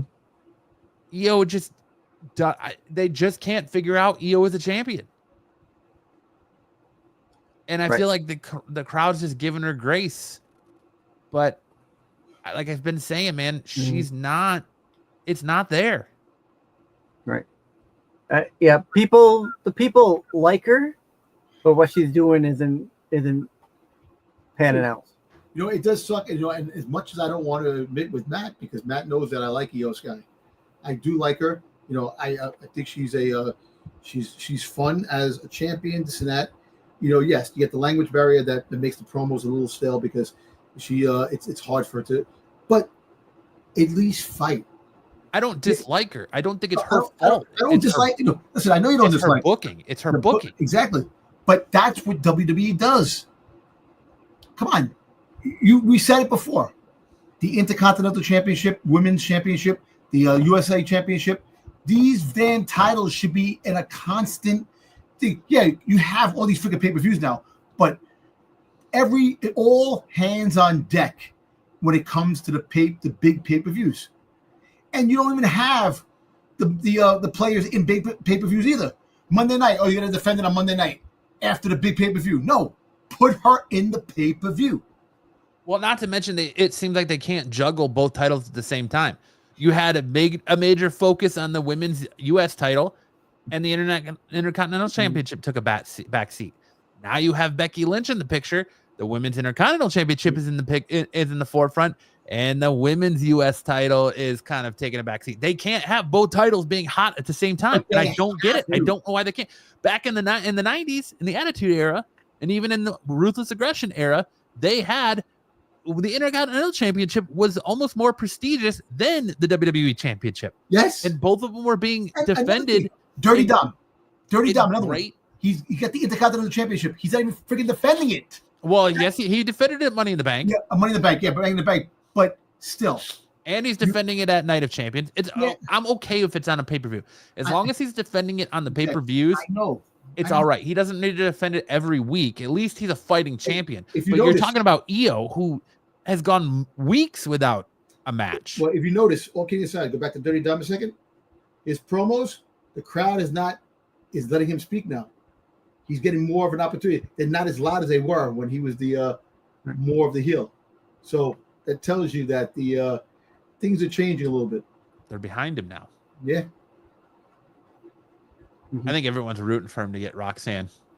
Yep. Because I want to see that. You see that thing I sent you?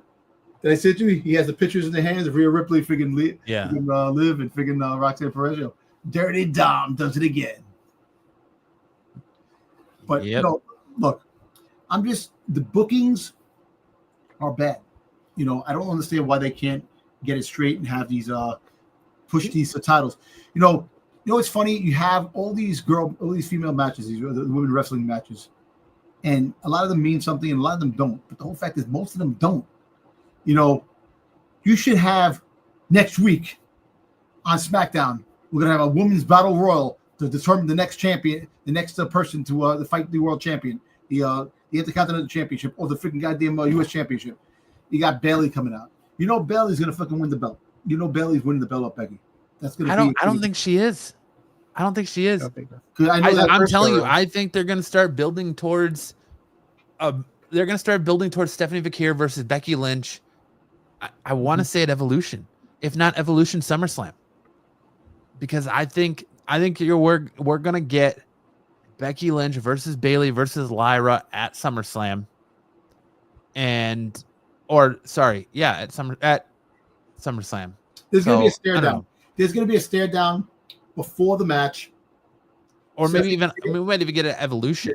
You get a stare down. She's gonna be walking down the ramp, and she's gonna look at the championship, and that it's gonna be on, like when freaking Julia looked at the championship with freaking Vega. So I definitely think Julia wins that title off of Selena Vega, especially at Night of Champions, if it ends up being on the line. Do we even know really what the match card of Night of Champions is? Not yet. It's a week away, and all we know is John Cena versus CM Punk. Listen, all we know, and the Queen and King of the Ring finals. Yeah, and all we know is Goldberg versus Gunther and and Dominic Mysterio versus AJ Styles. Yeah, probably. Yeah. What else is that? That's all that is for the match card. They gotta have so far tag team championship matches coming up. They have to have a tag team championship match. New Day is fighting. Is gonna be fighting. John Cena. That's it. John Cena versus CM Punk. Dominic Mysterio versus AJ Styles. The Queen of the Ring finals. For the men and women, and that's it so far. And you're gonna call that Night of Champions. Every single championship should be on. Yeah, that's why it's not champions. I still think they're gonna get more. You're gonna get the Io Sky versus somebody, and you're gonna get the Tiffany Stratton. But who? Like that? That's the other thing. There's no clear front runner of challenger for Io Sky's title. Nope. It's like they're sitting there twiddling their thumbs. And it's like they're waiting to see who wins the King or Queen of the Ring, because that's who gets the title shot for their respective brands. Yep. They don't even get to go cross brand. It's your respective brands.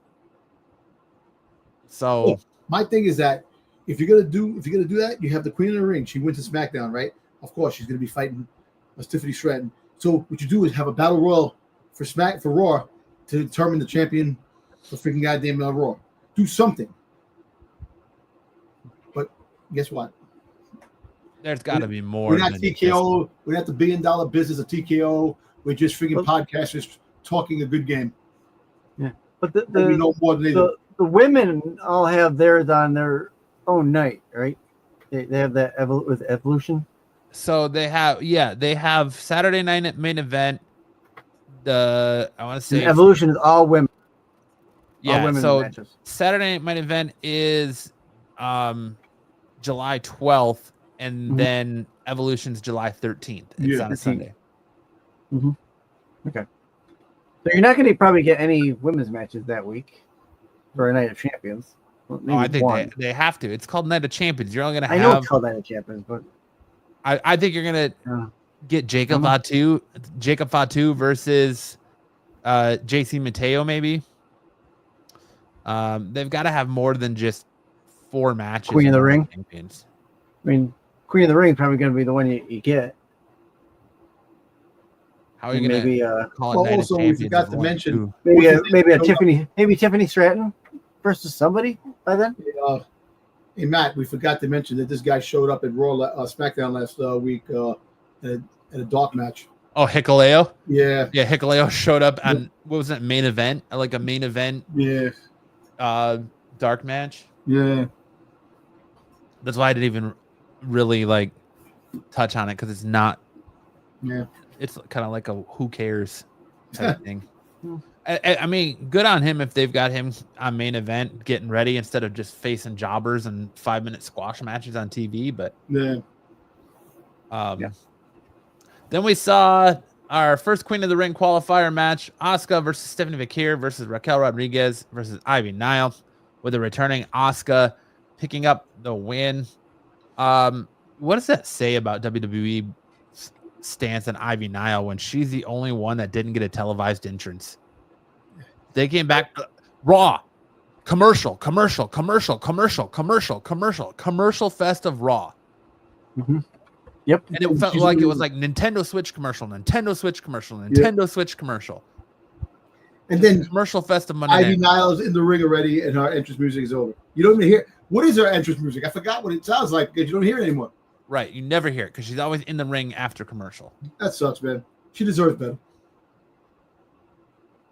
Asuka looked good in that match. We talked about it a little bit. You could definitely tell WWE was protecting her a little bit with that massive knee brace on her leg. And I do like the stare between her and freaking Stephanie Fakir. They had that stare, like she's like, "What the heck is this?" Like I know that her cat is named Oscar, which is kind of funny, but just the stare, her like demonish features with her demonic demeanor, kind of like I like that. I want to see like you said, I want to see a one-on-one match between them. You got a devil's kiss on the ring apron. Yep. But Rhea Ripley got involved by hitting Raquel Rodriguez with a riptide. Afterwards, Asuka tells Kathy Kelly that the fire didn't die. It is still alive, and she will become queen in the ring. Nobody is ready for Asuka. Yep. Next up, the new World Heavyweight Champion. You understood. All you said is that's all you understood in her promo. She says, when she was talking, you go, "Oh, no one's ready for Asuka." Like, so me and my wife were at the dinner table eating, and we're listening to her promo talking, and she's like, "What the heck is she saying?" And I said, "All she knows is going to say, 'No one's ready for Asuka.'" And then all of a sudden she said that, and she goes, "Oh, okay." It's like that's all she understood. The new World Heavyweight Champion arrived. Gunther has a big smile on his face. During the break, the New Day talked to the crowd. They have an announcement so big it can only be made here in Green Bay, Wisconsin during a commercial break. Yep. They'll be defending the tag team champions, but it will not be here because this is the toilet paper capital of the world. However, they have yet to find anyone worthy to challenge them. They should be thankful to see these titles in Titletown. Thank God for the New Day. Backstage, Dominic Mysterio suggests he should be watching JD McDonough's back tonight and not Finn, which he agrees to. Liv Morgan goes to handle business by herself because Raquel Rodriguez is hurt. Balor tells Roxanne Perez he has a plan to help Liv. Gunther enters the ring. He tells us that after WrestleMania, he had to admit Jey Uso was the better man for one night. On every other night, he's untouchable. He heard all the rumors about what is next for him, and no, it is definitely not Goldberg. He learned his lesson. All he cares about is the reality of Seth Rollins holding Money in the Bank. He talks directly to Seth a few weeks ago, and he said that he'd become a target. Gunther makes it easy for him. He's right here. Enter Oldberg. Oldberg tells Gunther with a crick in his neck and a cramp in his ankle that this is his night. Congratulations on the new champion. Before he goes, a few months ago, he started something between him and his family, and he's going to make sure he ends it in Atlanta, Georgia, July 12th, Saturday night's main event. He is next. Boo. Who cares? Slowberg. What do you think of Goldberg's return, Styx? How do you think Goldberg looks, Styx? I think he looked all right. I'm more interested in how he performs, not how he looks.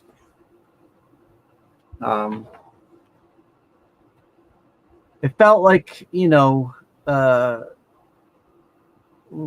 was it that we talked about weeks ago, where they came in? Was it Cena? I don't think it was Cena, but where he seems like he came in and put himself into that match. Created that match on the spot. I'm doing the match. You're in this match. You're going up against Goldberg. That's it. There was no lead up, build up to the match. This is what we're getting. You know what's funny? They had a picture. They had a meme of Goldberg when he was face to face with Brock, face to face with the Undertaker, face to face with all the other guys, and everybody all looks serious. Gunther has this big smile on his face, like I think he did a joke. Mm-hmm. Yeah. Goldenberg. Yep. Goldenberg. AJ Styles versus JD McDonough with Dominic Mysterio. AJ Styles picking up the win. Judgment Days tries to blindside AJ, but he fights back and gets a hold of the IC title. The heels try to play the numbers game by surrounding the ring, but AJ is clever enough to roll out of the ring. As they enter, he grins while holding up the IC title. Sheamus checks in with Tozawa, Dupree, and Natalya after recent weeks of abuse by Rusev. Tozawa tells Sheamus to kick his ass tonight. Bayley talks about how blessed she is to be in the ring and how she was robbed of a WrestleMania match, but she doesn't do this for big moments, the titles, or for one-night occasions like WrestleMania. She puts her all into this, and she can put it all in it for every night and nights like tonight in front of everyone here. If Becky Lynch thinks she broke her, she's wrong. It only made her stronger. She is climbing that ladder to knock her down.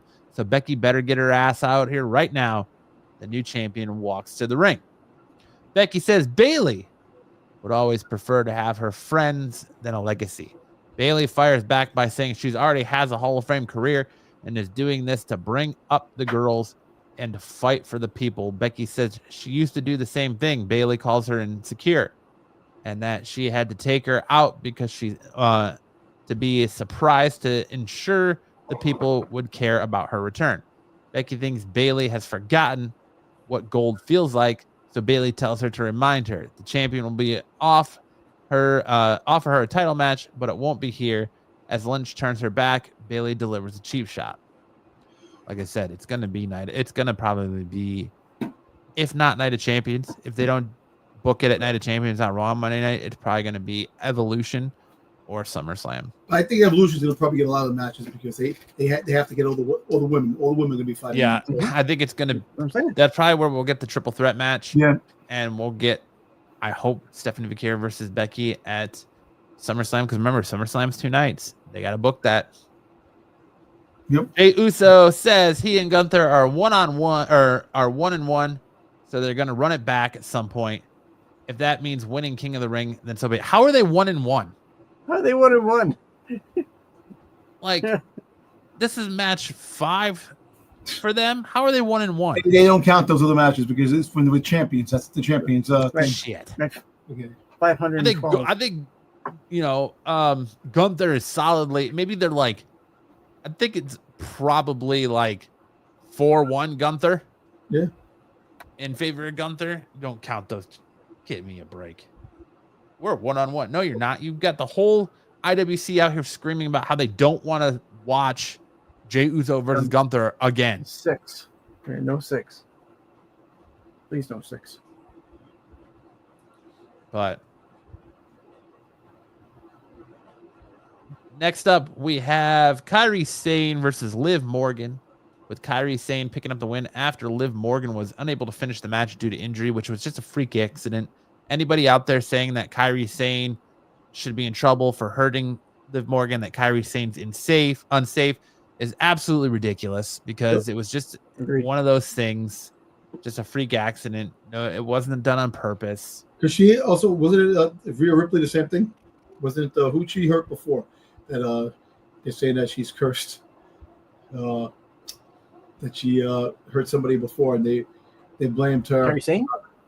Yeah, Kairi said she somebody else got injured with her fighting. That's what it was saying. But it's a freak. But if you see the way Liv fell, it didn't even look that bad. The way she fell, it's just her arm hit and then you see shoulder. Her elbow hit and pushed. Her elbow freaking gave out, and when she went down, you see a shoulder. Well, you if you watch the video, when her elbow hits on the mat, it pushes up into her shoulder, and you can see her shoulder. You know the crazy thing is that freaking dislocation. It's a 3 to 6 month procedure, which is crazy. I dislocated my shoulder, I think, or strained my shoulder. Yeah, it hurts, but I can understand that even if you have it slightly hurts, you have to make sure that it's completely gone. Well, apparently it's worse than they initially thought because they are saying that she's going to need surgery on it. So it's going to be a longer recovery. Right for a muscle up there. Yeah, so then it's going to be a longer recovery than initially. Well, how long was Rhea Ripley? That sucks. Rhea Ripley was out a few months. Yeah, she was out 3 months. Well, she was out, but she came back quickly. It wasn't that bad. But now Liv is a little bit different. But it's kind of crazy how now the whole storyline, like how freaking Dom left the freaking Ripley, Rhea, after she got hurt with Liv. Now Liv got hurt. Now Roxanne Perez, Roxanne.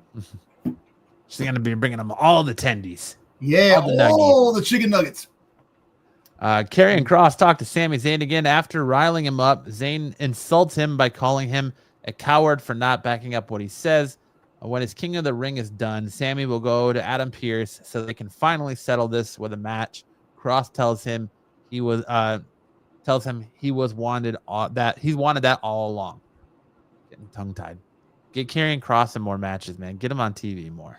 No, because every time he comes out, the crowd goes crazy. Yeah. Then we got our final King of the Ring first round qualifier: Sheamus versus Jey Uso versus Rusev versus Bronson Reed, with Jey Uso picking up the win. After a ton of interference, Jey Uso gets the win on Bronson Reed. An angry Seth Rollins enters the ring to get a piece of Jey, but Cody Rhodes is here. There's a tense stare down between them. Rollins thinks better of it and leaves, which I thought for sure, like I said earlier, that Cody was going to hit a crossroads on Jey Uso. It's the way he was looking at Jey Uso too. Yeah. But I tell you what, I love the ending. Like maybe Cody was going to turn and be the Seth's and join Seth. Like I expected when they were standing there looking at each other. How crazy would it have been if Cody would have just turned around, hit a crossroads on Jey Uso, and walked out of the arena with Seth Rollins? That would have been crazy. But I think if there's something big like that, it's going to be in something different option. But I did like the ending the way it is. I think Penta came out of nowhere. It's part of the. I like those type of endings where you have guys keep coming in, like when they keep saying the greatest SmackDown ever, when everybody was coming in and doing their moves on people. That's the type of shit that I want to see. When you have all this interference, all these guys, wrestlers coming in and fighting and coming, that's what I like. That's why I love. Royal Rumble is great, but Royal Rumble is not what I like to say. I like to see matches where people come in and they interfere and cause significant damage to the other person, make them lose the match, and all this craziness. Like I love heel versus heel friggin' scenario. That's why I keep saying, it's kind of crazy. Crown Jewel, if it stays in Crown Jewel, it's going to be John Cena versus Gunther with freaking Seth Rollins as the cashier of the Money in the Bank. 3 fucking heels. That is going to be insane if it turns out to be that way. So we'll see. But the Raw perspective, I thought that it wasn't as good as it should have been. It felt like a Vince McMahon type of atmosphere, the way it was drawn out and the way things went. I gave Raw a B+ because of the ending.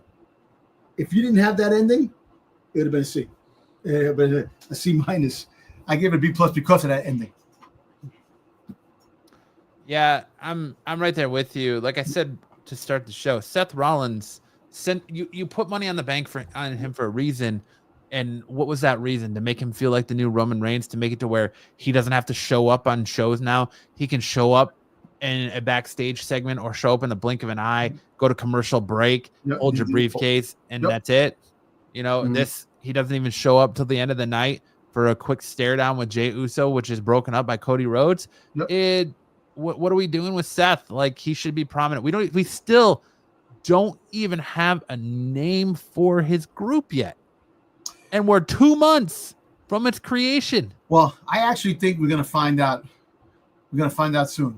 If it's not freaking Night of Champions, definitely SummerSlam. We're gonna find out when the new member shows up. When we get the final member, the final piece of Seth Rollins' faction.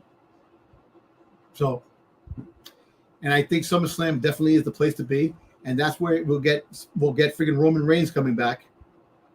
But we'll get the final piece of the puzzle, and then is it going to be called the Revolution, the Visionaries, the Architects of Destruction, Called the Bloodline, the Bloodline 2.0, the Architects of Destruction, 3.0. Shield. Yeah. Just in case you're keeping count at home, Styx, it's Roman Reigns is coming back at Night of Champions. Roman Reigns is coming back at Saturday Night Main Event, and now Roman Reigns is coming back at SummerSlam. Brock Lesnar, Ethan Page. There you go. Roman Reigns coming back during the commercial break. Just in case you're keeping track at home. Yeah. Got it. But Styx, what is your review of Monday Night Raw? What is your rating on it? I'm kind of in the same boat as you guys at a B+. A couple things could have been better.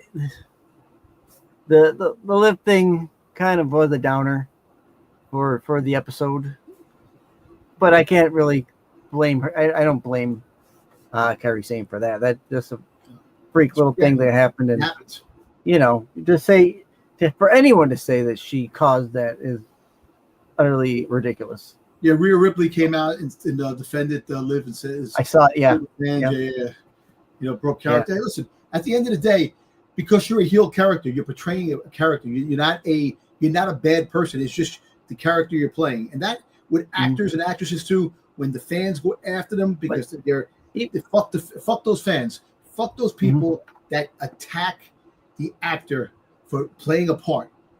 Fuck them. They have no lives. Right. They live in the basement with their mother. They freaking they have a freaking goddamn a carton of freaking goddamn cardboard cutouts that they make that say they're girls because they have no girlfriends in life. So fuck those people. Plain simple. Wow. There you go. That went sideways real fast. Fucking cardboard cutouts. Sideways real quick. All right. Now we got NXT. Did either of you watch NXT on Tuesday night? I watched it Wednesday night. I watched it Wednesday night. What'd you think of Jordan Grace getting Def Rebelled? Oof, wow. I was kind of shocked that happened. But hopefully it plays out to the longer game that's going on here. Because we know she's gonna probably get called up again, or called up at some point. Well, they're not gonna give her a song back because they took it away from her because it was too close to Braun Breakers. Right, but that's where I was kind of going because there's songs are similar. I guess they're both by the same group, so well, they'll give her something else. The song isn't that big of a deal to me. Well, apparently, freaking Braun Breaker's getting a new song from Limp Bizkit. So he's getting a new song. So basically, if he gets a new song, what's the big deal with her? Exactly. So they can give her back the thing. So. Braun Breaker's gonna get a new song from Limp Bizkit of all people. Yes, Limp Bizkit. Yeah, freaking Fred Durst. Yeah, I spear it all for the nookie. Nookie. All right. Come on, get that cookie. We had NXT start off with an Evolution elimination match. Jada Parker defeated Thea Hale by pinfall. Despite how Parker had tapped out, the referee didn't see it, so Hale relinquished the hold, assuming she had won, only to get hit by Parker's hypnotic. And I just said, hit me. Hit me. Dom's like, I'll take that hit for you. I'll take that hit any day, man. Backstage, Hank Walker and Tank Ledger told Josh Briggs and Izamaru that if they win their 6-man tag match tonight, they'll get a tag team title shot. Obafemi strolled over and they praised him for all his match against Jasper Troy last week. Trick Williams then ran into Femi and gloated about his TNA World title. Hank and Tank said that was weird. No, you know what's funny? That freaking backstage segment went a little bit longer than it should have. If you think about it. They were back there talking, then Femi came out and said, I'm still on top. I'm still the mouth of the heap. This and that. He leaves. Trick Williams comes in, goes, those stupid vests, and he walks away. He goes, this stupid leather vest, and he walks away. I'm like, they're making Trick Williams an idiot now. You know, he has the TNA championship that he has to lose back to TNA because what the hell is TNA doing? What is TNA doing? Their championship is figuring on a NXT dude in WWE. They got it. Somebody from TNA has to take it from. Then you got you got what's his freaking name walking around NXT freaking Top Dollar. Yeah, it's crazy, man. So it's like, come on, man. It's just funny. Wasn't Top Dollar just dropped off? Top Dollar was left. They freaking released him, and he went to TNA, and now he's back again. Back again. Can't get rid of him. But listen, I would not be surprised come the draft that Femi does come to the main roster. Go with the draft again. I'm sorry. I think the draft is in September. I think Femi comes. You keep moving that goalpost. That goalpost keeps moving. I don't know. I'm telling you, they're not doing a draft. They are. They said September. People. They said September. I didn't hear them say. When did they think? We talked about it last week. August, September. In the fall. Remember October. The draft in September. Well, listen, the month of Domtober special. If they do it in the month of Domtober, then it'd be month of Domtober. The arrogance on this man to give himself an entire month. Baby. That's my month. Then we had an Evolution elimination match. Lash Legend defeated Kalani Jordan by pinfall. First Class approached Trick Williams in the locker room to say that KC Navarro is injured and can't wrestle tonight, but they'll bring the high rise so Wes Lee can replace him. Lee and Williams bury the hatchet from their past issues and are excited to tag together later. Class is in session at Chase U. I hate Chase U. I don't know why Chase U is still going on. Kale Dixon's struggles. They brought it back. When Andre Chase says that you have to adjust to Chase U instead of the other way around, and he and Ira Connors leave with Connors saying, "What a shame, Mr. Chase. Ridiculous." Ricky Saints should be cleared to compete next week, and he'll be coming after Ethan Page, who was hanging in the locker room with the Vanity Project. Ashanti the Adonis then told Saints that he shouldn't be so angry all the time and should have just chilled out. It's a numbers game, and the odds aren't in his favor. By then, everybody behind the Adonis left. Javon Evans, Tavon Heights, and Warren Sinclair talked about Charlie Dempsey. Sinclair hasn't talked about him yet. Jasper Troy came over, and Evans tried to give him a pep talk about he had a good match against Obafemi last week. Troy told him to get out of his face. By then, Dempsey showed up. Evans told him Heights doesn't want to be in no quarter catch crew anymore. Dempsey suggested Evans and Heights have a match, and if Heights wins, he's out of the NQCC. That's the thing with NXT lately. It just feels like it's all backstage segments. There's not a lot of wrestling that's been going on in NXT lately. Then we had a 6-man tag match. Josh Briggs and Amaru and Elijah defeat Trick Williams, AJ Francis with Casey Navarro and Wesley by pinfall. And Amaru pinned Williams, which was a good moment for him. Backstage, Sol Ruka and Zariah were talking about Zariah's upcoming match. Tatum Paxley popped up out of a crate with a doll, ready to talk to them. But they had walked off already. We only had another Evolution elimination match. Izzy Dame defeated Zariah by pinfall. Tatum Paxley had come out during the match, seemingly just to be friends. Sol Ruka, but this caused a distraction where Zariah wasn't focused and walked into Dame's finisher. Backstage, Zamara said that he's getting a TNA World Championship match after pinning Trick Williams. He wants Josh Briggs to have it. He's sticking Briggs and wants Briggs as TNA champion while he himself will go for the NXT Championship. Wyatt Inamura would be given an NXT title shot by pinning the TNA World Championship. That wasn't explained at all. Then we had another elimination match. Jordan Grace defeated Lola Vice by pinfall. Backstage, Zariah was mad at Paxley for her distraction. Dame came over to say if they weren't really Tatum's friends, they'd include her in their TikTok and such. Stupid. And we had a contract signing. Blake Monroe spoke about how this has always been her dream, threw in some innuendo, and she was interrupted by fatal influence. Monroe cut JC Jane short by striking her first, but ultimately succumbed to the numbers game and was put through a table. That was your NXT for Tuesday night. It's like a C+ show for me. Yeah, it's kind of boring. What happened at NXT, man?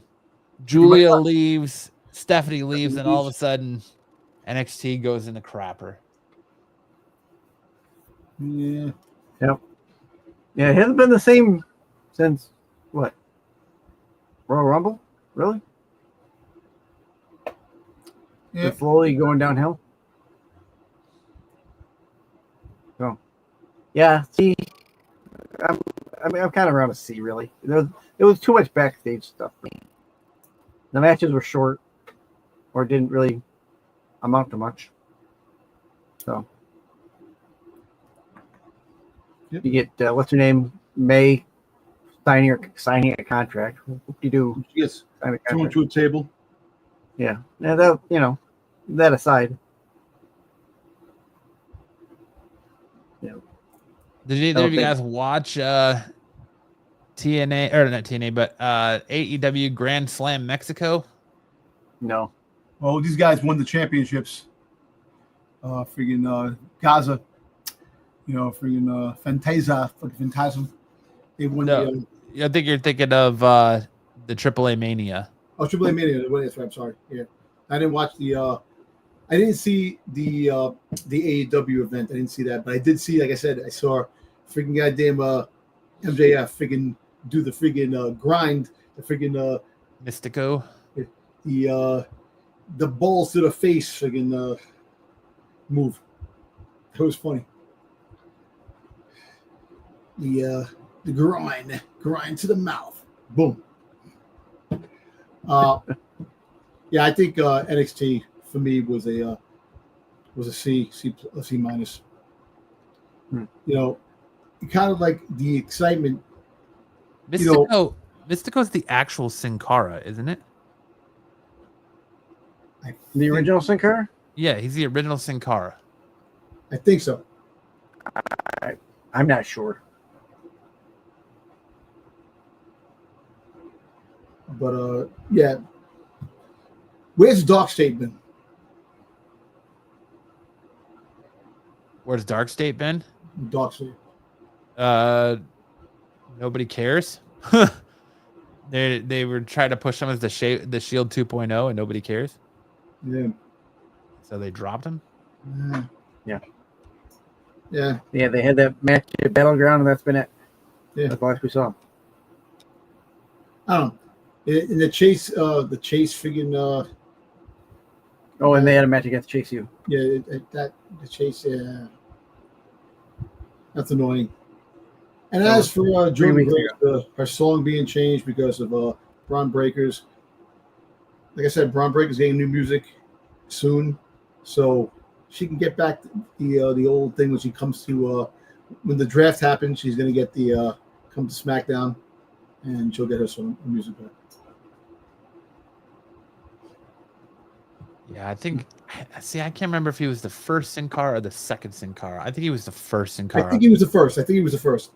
Because then he left WWE and they replaced, because they had that Sin Cara. What was it? Sin Cara versus Sin Cara Negro match. Yes. Negro, and the Negro was the one that had the tattoo. And then when the actual Sin Cara left WWE, they continued to use Sin Cara, and they just had the dude with the tattoo being Sin Cara. Sin Cara also may refer to Mystico or Cinta de Oro. Wrestler. Okay. Wrestled with Sin Cara in WWE. But there's two different people though. They both wrestled as Sin Cara in WWE. Yeah. Yeah. All right, Styx, what do you got? That's it for our review shows. Styx, we will do next week. We'll be doing our prediction show of for Night of Champions. Yeah, Night of Champions. So we'll definitely have that for you. But Styx, what have you got for us this week? I just got a quick little collectibles thing I thought I'd to kind of go over. It was already in the screen. You just took it off screen. Yeah. There No, that was yours. Ron the Truth Killings as your 24/7 I-95 champion.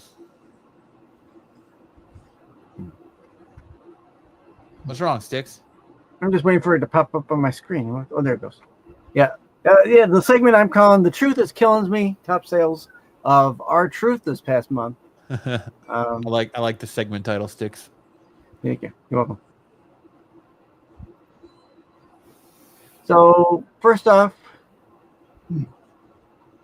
we had an R-Truth signed WWE WrestleMania mini helmet. Go for just about $300 there on. Let me get my stickles here. Old man Styx needs his glasses. Yep, old man Styx needs my glasses there. There we go. On June 8th. So.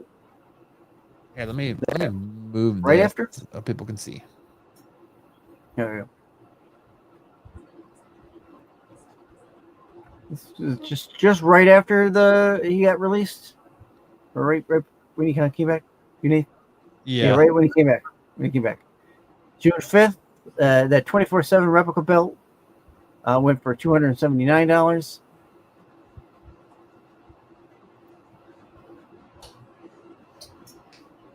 The Ron Cena, You Can't See Me pre-order T-shirt in an extra large sold for $200 on June 2nd. May 28th. They need to bring that shirt back. Yeah, I agree. I don't think they will, though. May 28th, the Topps Chrome WWE Persona Case Hit R-Truth special. What's up? Took a best offer of around $200.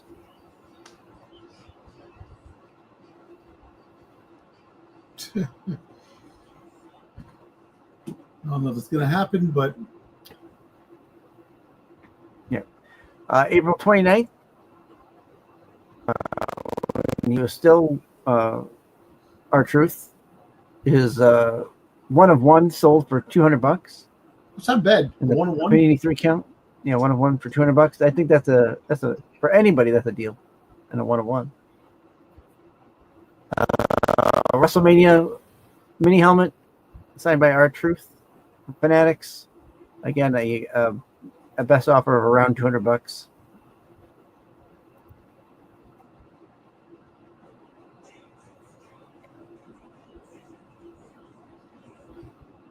That was it. I mean, there was quite a lot of like single cards, like going for like $20 and stuff like that.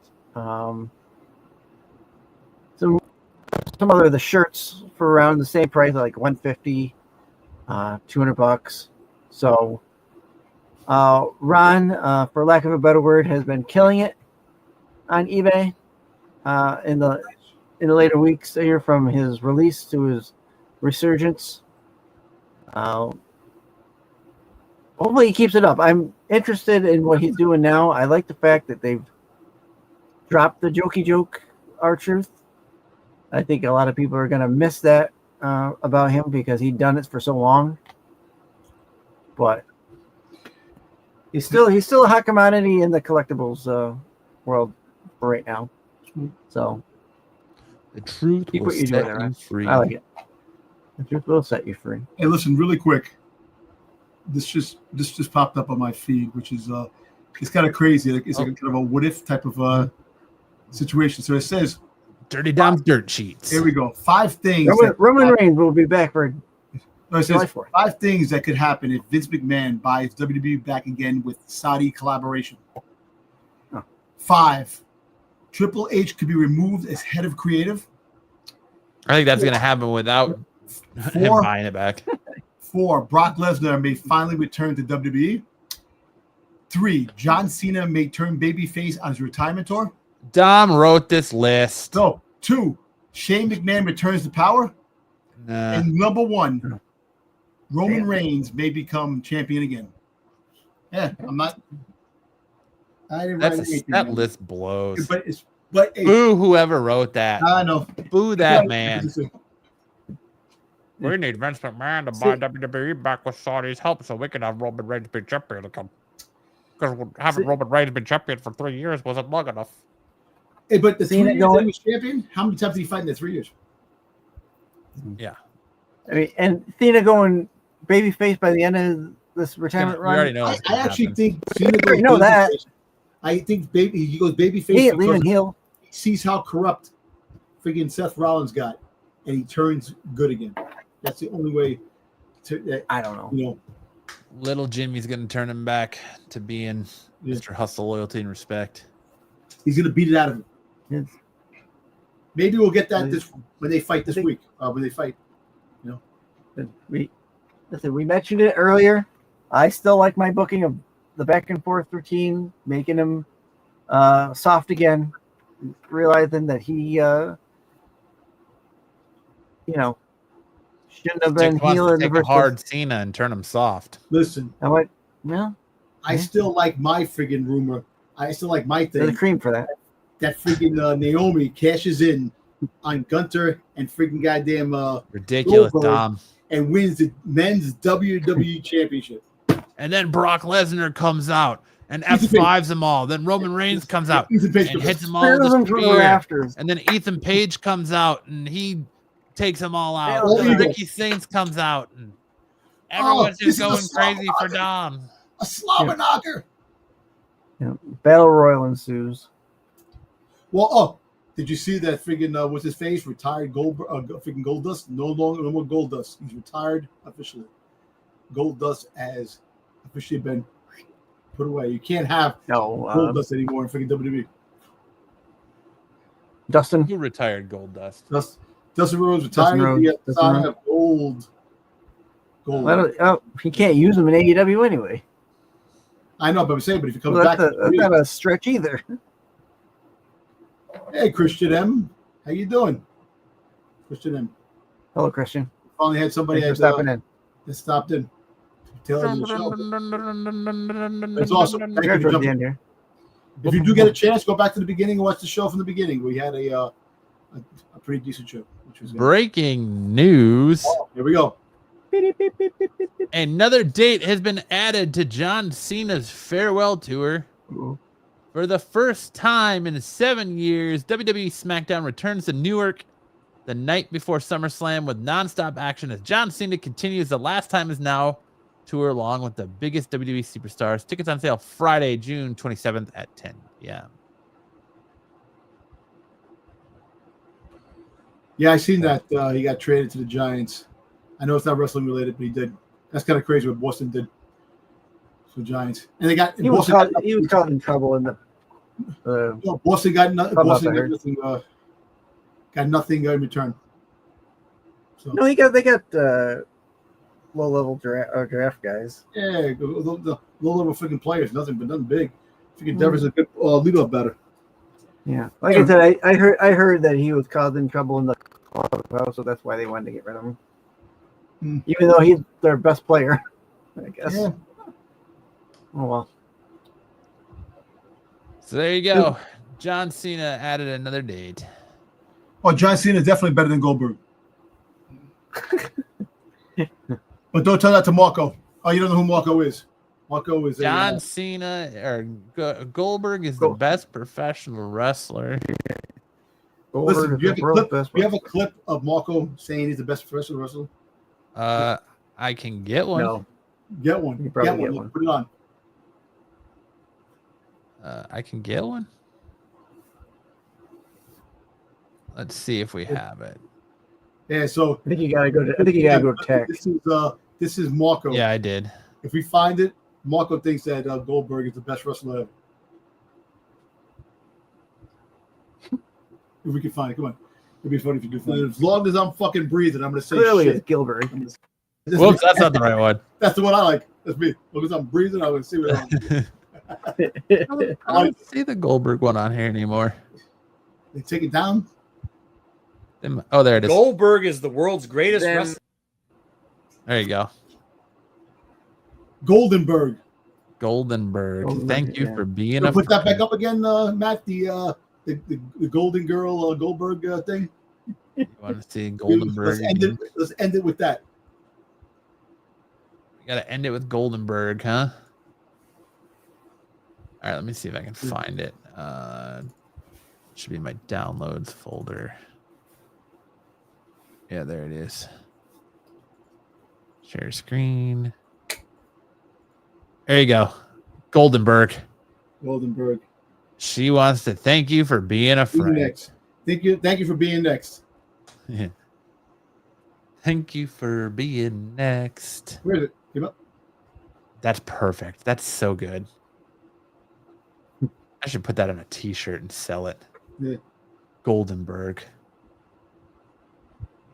You gonna put it up or what? Huh? Yeah, you gotta put him in all four of them. If you can get him in all four of them. Did it pop up or no? Oh, it didn't pop up. No. Oh, my bad. I was over here just. I was saying, talking about it. Should be a t-shirt. Like, no one knows. Yeah, Goldberg should be in my little. There you go, Goldenberg. There goes Goldenberg.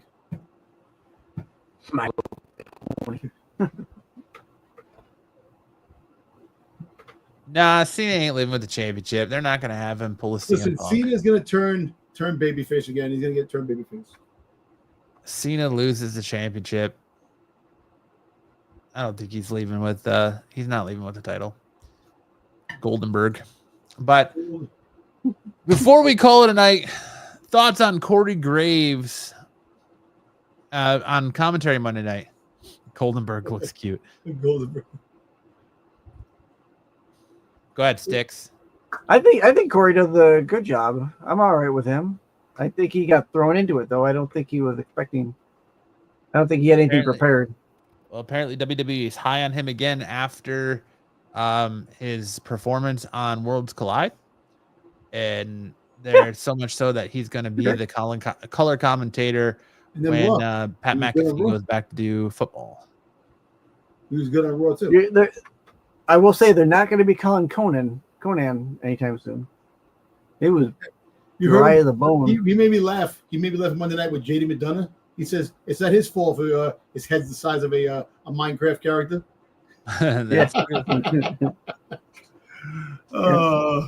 But hey, man, you can't make fun of JD McDonough for his head anymore because that dude, he's good, man. Oh, he took a whipping and kept on ticking. Yeah, he took a spot there. And Christian, I'm sorry, we have to call it tonight because we came on. Don't worry, get back. Conan should return and manage Dom. Someone needs to manage Dom because manage myself. Manage myself. Yeah, I'm out of control. I am. Dom is out of control. His manager's off the screen. We just can't see her. Yeah. Do you think we're gonna get any more matches for Night of Champions, or are we gonna just look at? No, we will. 4. That's been their MO. That's been their MO lately. We get these late. We wait. edition matches. Tomorrow night, I think tomorrow night we'll get something tomorrow night. Well, I mean, the trip to Saudi is so long. They have to. I actually think we're gonna get. I actually think we're gonna get a tag team match with the Wyatt Six, Motor City Machine Guns, and friggin' the Street Profits. New Day. No. New Day. I think we're gonna get New Day's gonna fight inside of that main event. I don't think they're gonna friggin' fight.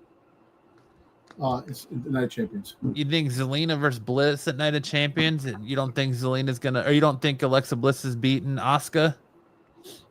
Actually, I think you know what. I actually think that Charlotte Flair is gonna screw up. Because, New Day sucks. Yeah, New Day sucks. Yeah, I think Charlotte Flair is gonna friggin' is gonna interfere, and she's not gonna win. You know, I think they give Asuka a chance of really getting close because of her run that she was champion. They had a forfeit, because of her getting hurt and stuff like that. So I kind of, I think I don't think Alexa Bliss is winning. I'd like to see Alexa Bliss win, but so would I. Me too. Me too. I think it's going to be I think Jade Cargill's winning it all, though. Yeah, I think Jade Cargill is going to win. I think because they're talking about being a big push. Oh shit! Leftover Zag, what's up, man? What's up, Zaggy? Yo, ears. Oh, here's my manager. She just walked by. Yeah, I think Manager. Dom's manager's inside. Giggle fit right here. Yeah, I think Jade is gonna win it. And Jade is gonna win it, and Naomi's gonna cash in at Evolution to win the title, and it's gonna be Jade versus Naomi for the championship at SummerSlam. Yep. That's what I think is gonna happen. And that's when the EST will get involved, and you'll find out that she was the one who coerced Naomi into attacking Jade. Are we still worried about that? Hey, you got to finish long-term storytelling. Right, and she said, long-term. "I did it for you. Yeah. I did it for you." So there's did it still for the unfinished Rock. business there. I did it for The Rock. You think Naomi's gonna wait till SummerSlam to cash in? I don't know. I think it's gonna be Evolution, the all-female pay-per-view. Something big has got to happen.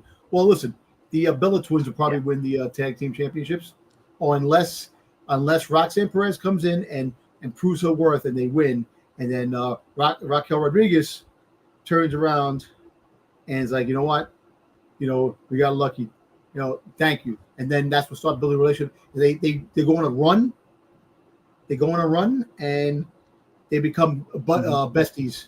And yeah, it's unfortunate, but it does give Perez a good push. Yeah, to be with. She already got a push, dude. They put her in a major storyline with freaking goddamn Judgment Day. No, I know they did, but so she's gonna be playing the part as Liv that was playing when the Rhea Ripley, and now she's gonna take over and take everything away from Liv. Derry Dom is gonna go to her, and it's all part. Actually, it's all part of the plan because with this, she's gonna screw Dom. It's all part of Finn Balor's plan. Very literally. Finn Balor. That's the thing. This is when I think SummerSlam they split up. There's no more. I think New Day goes in two different directions. New Day freaking Judgment Day. Speaking of Finn, I have heard that he may not resign. Yeah, well, there's a lot of things too. There's a lot going on. I tell you what, man. TKO. He hasn't been happy with what's been going on with him lately. Yeah, because he's not freaking getting a push, man. He was freaking great in NXT, man. Oh, he was great when he came to WWE too. It's ever since he had that shoulder injury that took him out of action when he dropped the first. He never got another type of push. The way he did. Right. And Vince never liked the Demon. 5 years ago. Demon either. He should bring back the fucking Demon. Hey, look at that. I'll tell you what. All kidding aside, just for fun sakes, if it did happen, if Vince did buy WWE back, a lot of people would jump ship. A lot of wrestlers that felt uncomfortable with Vince being there, they will jump ship, and AEW will get a whole big row of top-notch players. Because Vince, so like Rhea Ripley did not like Vince.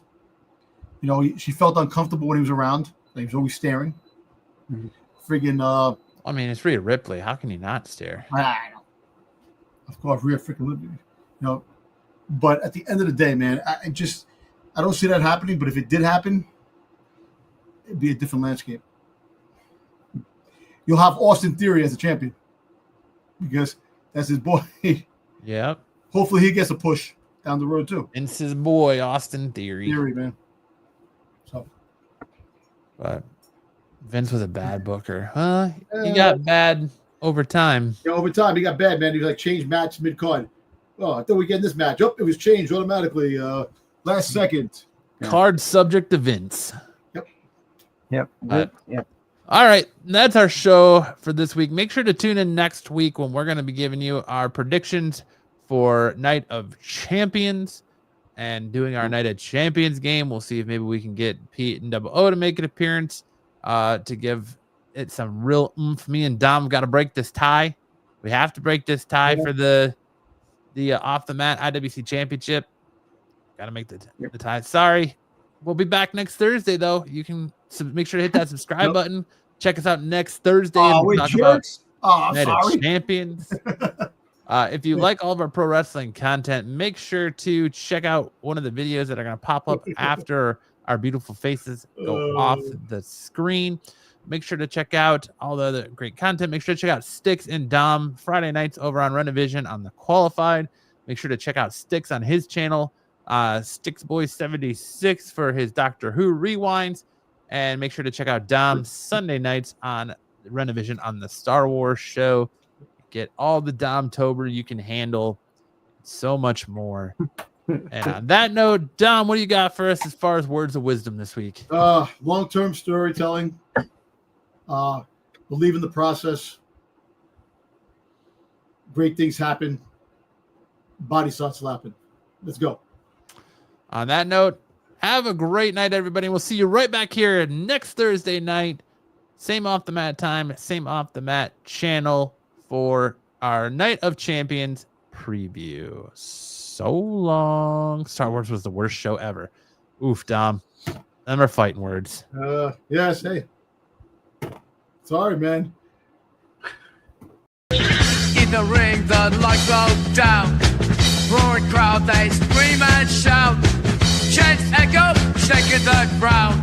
Warriors clash, the game is found. Welcome to the show.